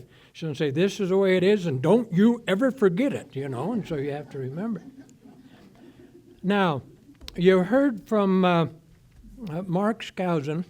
I hope all of you have a copy of it, the book he wrote on Dr. Skousen. There Were Giants in the Land. How many of you got copies of that? Isn't that a fascinating book? That is thrilling for you to read about what Dr. Skousen went through. Please know, when he graduated from college in California, he was very liberal. He did not become converted to the constitutional area until he got working in the FBI. And he went clear up to number 3 under Hoover in the FBI. And when Hoover said, we have a lot of people out in California and other places that are promoting communism. And one of the top ones promoting communism is head of some of the movie stars there by the name of Ronald Reagan. I want to transfer you, Cleon, from being back here in Washington, D.C., to go out and live in Los Angeles and have you have an assignment to work with Ronald Reagan and Walter Knott and the Disney people, Art Linkletter, the different ones that were promoting communism, and change their ideas. Anybody remember Ronald Reagan? Oh my goodness, I was teaching a seminar in California, and they came in and they said, you have a telegraph message. I said, you telegraphs and messages? And they handed it to me. Sure appreciate the work you're doing in California. Tell everybody hello for me. Love, Ronald Reagan. Another occasion, a letter came and he said, please know that oh my goodness, I'm 10 minutes over. I'll talk real fast. He said, let me know that I got back in there and they were. He said, I have Julianne Kimber's I Love America materials here in the White House. It's the finest material. I show it to everybody. That is fantastic. Everybody should have I Love America. Love, Ronald Reagan, from the White House. Can you imagine the governor giving a call from Louisiana and saying, we have your I Love America materials on the Constitution in every elementary school in Louisiana? And watching it happen, because you see, a lot of individuals that we are working with were very ignorant. And when Dr. Skousen and I were doing a seminar back in Washington, D.C. area, When we came home, Dr. Skousen said our problem is, I mean, we're talking about clear back in the early 1980s. That was 3 weeks ago, wasn't it? And he said, the people we were trying to teach, members of Congress and the legislature, over 80% had never read the Constitution, and they don't have a common knowledge and a foundation of the meaning of the various words that we're using. We need to write a book where they can go through and learn the principles of the Founding Fathers upon which the Constitution was built. So we put together the 5,000-year leap. How many have ever seen have a copy of that? And here, as we've gone out now, we found a lot of families that have a hard time understanding the 5,000-year leap from that level of what it's written. And so here, just a few months ago, my sweet wife, we finished the revision of the 5,000-year leap for moms and dads teaching their kids on their level. And with it, we have a student edition for the young people to be able to go through the 5,000-year leap. They've got music, they've got stuff to put together, and the language and everything is for the whole family. That is magnificent, and I'm so pleased that we have copies now, and this is the first time publicly I've been able to share that the copies are now ready, and we got some in there for you for those that might have interest. But the thing of it is please remember, we've got to learn the basics and listen carefully. When I was a young man getting older, it was before we had all the changes that happened in education now. We used to pray in school. We used to have to mention the scriptures. We used to study the Bible in the various classes in public school. We really did. Yeah, sorry. But it was my generation that destroyed public education. Okay, my time is over. All right. But my generation's the one that took all that out and made the changes. But we had the forefathers, not F-O-U-R, but F-O-R-E. It was F-O-U-R, not F-O-R-E, right? We had four. And one of the top ones was Benjamin Franklin, who was the father of morality in private and public. And now they have spent more money, we documented, of the millions and millions of dollars that were spent making up lies about Franklin, saying he had 14, 15, 17 illegitimate children, all that. He had none. And what a magnificent man he was. And one of the five, that were ordained high priests in a very special time in St. George. But what a wonderful thing with Ben Franklin. And I'll close with this comment. It will help us. Learning to serve God, family, and country should be the aim and the end of all true learning. That is scriptural. Learning to serve, the purpose of you getting an education, the purpose of you coming here for this conference, the purpose of you getting the information you've been getting is not so you can go home and just simply say, I attended. It's giving you information to share, to help out, to get to families and to friends and to neighbors and put together.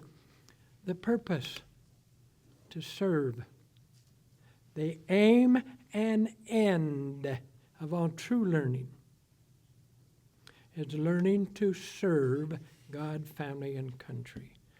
Oh, I would pray to my Heavenly Father as I do, that I will do that each opportunity I can. because the true end of America, of the Constitution, of the things we've learned is for us to be able to use that to help prepare our neighbors, families, and friends, and sometimes enemies, for the second coming of the Lord Jesus Christ. And I hope you have been studying those 4 appearances when the Savior will come as part of what we call the second coming. I want you to know, I know God lives. I know Jesus is the Christ. And I know our Heavenly Father loves us and wants us to serve Him night and morning, and sometimes during the day. I pray for President Trump and those serving. Night and morning, almost every day of the last 4 years, I prayed for President Biden. Because I don't know how individuals get to be performing and what motivated them to perform a particular way. But I do know what happened to the Apostle Paul when he heard the truth. I do know what happened to Eldridge Cleaver when he heard the truth. And what happened to the head of the White Panthers when he was taught the truth. And who would have guessed when they were in the riots that the head of the White Panthers would baptize the head of the Black Panthers into the church? What a marvelous thing. So anyway, thank you, and thank you for having us there. Apologize for going on and on. Lord bless you. You are wonderful. Thank you, thank you.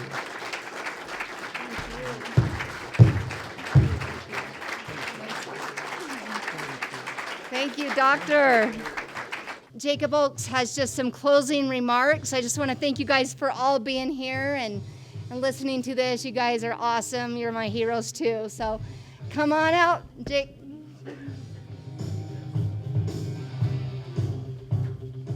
Give it up to Kyle for the walk-on music.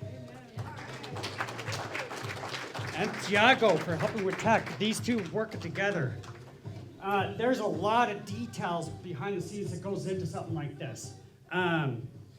Liberty United has a whole lot it could do.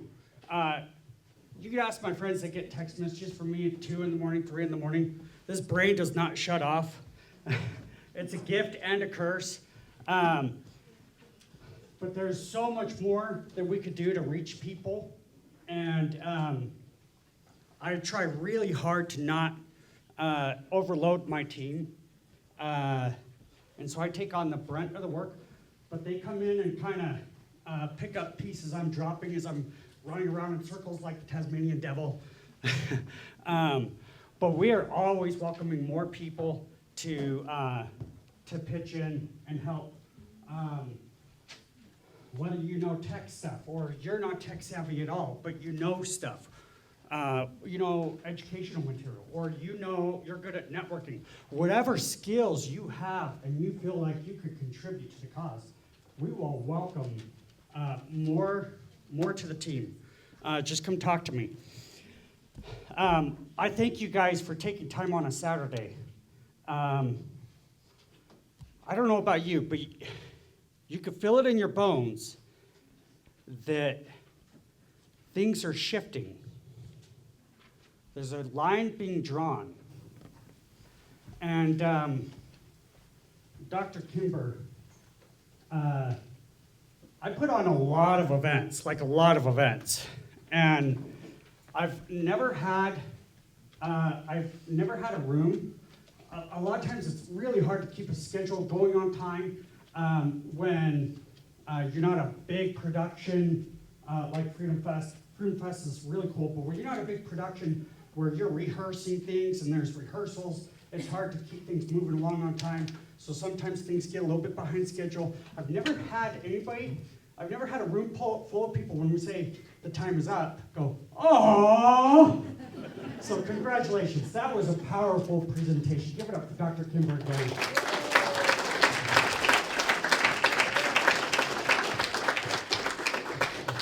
One key thing I wanted to address was as we approach our legislature, let's just remember to not just crank up the heat of pressure on them, but it's a much, much more effective conversation rather than demanding, and we're going to get even more serious. Let's remember to use the case of show me your authority. We have been so bogged down and brainwashed. They're the lawmakers. They make the laws. Their powers are few and defined, even in the state. If it's not in here, folks, the Utah Constitution, if it is not enumerated in here, they don't get to do it. They don't.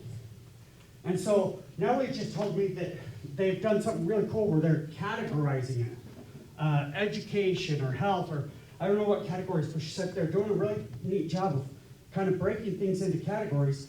Our state constitution has an index with categories, okay? So I'd like to have the vision of approaching things that way. Thank you for taking the time on a Saturday. Those who have eyes to see and ears to hear know the importance, and it's you guys. The cause of liberty is the gathering of Zion and the gathering of Israel. You feel it. You feel it in your soul. You feel it. I'd be willing to bet that not only are you adopted in the house of Israel, I'd be willing to bet that some of us, because we feel that call, some of us have the blood of Israel. I'd like to have us conclude with a closing prayer and a quick spiritual thought by Mike Thompson, a board member of Liberty United. He's a former state legislator and was an enemy of the establishment, kind of like Phil Lyman, has been attacked by many. And he'll offer a quick spiritual thought with a closing prayer. Let's welcome Mike Thompson.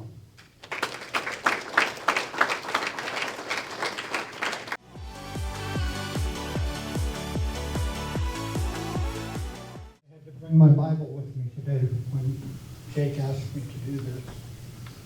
Can you feel the Spirit of Christ burning in you right now? I hope we can. Jesus said, I will make you fishers of men. When is the last time we've gone out fishing? This is the Liberty Summit that we just had. And Jake brought up a scripture that means a lot to me. Galatians 5:13. Ye are called to liberty. How many of you are called to liberty? Raise your hand. That means, like we've been told, we live in the Spirit, but we have to walk in the Spirit. We live in liberty, we have to walk in liberty also. That means we have to do something. We have to stand up. When I was at Ricks College, President Harold Meany came and talked to us. And it was in October of 1972, so I'm kind of old too. And he talked about our Constitution, about our educational system, etc. And then he said, this is an election year. Before you vote, study out the candidates and the issues and decide who you're going to vote for. Then get down on your knees and pray for a confirmation whether that is the correct decision or not. I have found myself walking to the polls and praying. When I got there, the Spirit was there, and I voted for people I hadn't been intended to vote for. It works. In April conference, 1973, just before I finally went on a mission. I joined the church when I was 20. I was going to be a Lutheran pastor. But the Spirit talked to me, and I found on my third baptism in 3 different churches. I found what I was looking for. And I met with President Benson during that conference in his office in the church office building. And this is what he said to me. We were talking about different issues. When I walked in, he gave me a copy of a book. I hope everybody has that book and has read it. The Great and Abominable Church of the Devil by H. Verlin Anderson. Fantastic book. We used that as our family home evening manual in my family as our son was growing up. And President Benson, we were talking. I gave it back to him. And I said, I just bought it, so give it to somebody else. And President Benson, we were talking, and he interrupted. And he said, Mike, if you vote for the lesser of 2 evils, you are still voting for evil, and you will be judged for it. You should always vote for the best possible candidate, and then the Lord will bless our country more because more people stood up for what is right. We need to stand up. I'm going to challenge us as being called to liberty. That is a continuation of our standing with the Lord in the pre-existence, in the war in heaven. Are we standing with that now, where he brought that liberty to us in this country through our Constitution? And it's not just that, but he also said in Scripture, at least I believe it's Scripture, that those principles are for everybody, everywhere. Are we standing by those principles, or do we bow to the philosophies of men? The Speaker of the House of Representatives right now, Mike Johnson, when he was sworn in, he said, and I wish we could see more of our politicians say this, he said, Jesus Christ is my everything. Is Jesus Christ our everything? And then he said, even my politics are governed by my faith in Jesus Christ. Is that how ours are governed? Brigham Young told us a faith that does not help us to control our politics is no faith at all. He said we should not be voting for parties and men. We should be voting for principles and issues. And that's where we should go. And I just pray and I hope each of us, Christ will be burning within us, and that we will go out and bring 1 or 2 or 3 people more to the next meeting like this we have. And we keep growing. Call on our Savior to help us. Call on Heavenly Father to help us. Call on the Holy Spirit. As it says in 2 Nephi 32:5, the Holy Ghost will show you, not teach you or anything, he will show you what ye should do. He will show us what we should do. Let's do that. Let's all pray now. Our Father in heaven, we thank thee for those who could come here today. We thank thee for the blessings of liberty and freedom that thou hast given us. We thank thee for so many who are turning back to these principles. And we call on thee to help each of us by leading us with the Spirit, thy Spirit, the Spirit of Christ, the Holy Ghost, and that we can call on your angels. Let us do that every day. Let thy angels go throughout our land and find the people and lead us to the people who we can help to bring to the principles that we supported when we came here to earth. And let us stand with Israel too and bring them as we have been asked to do. We ask thy blessings on each one of us, that we will have health and strength, that we will be committed, and that we will love one another. Because Galatians also tells us we cannot have liberty without love. So we have to have that love of Jesus Christ within ourselves. In the name of Jesus Christ, amen.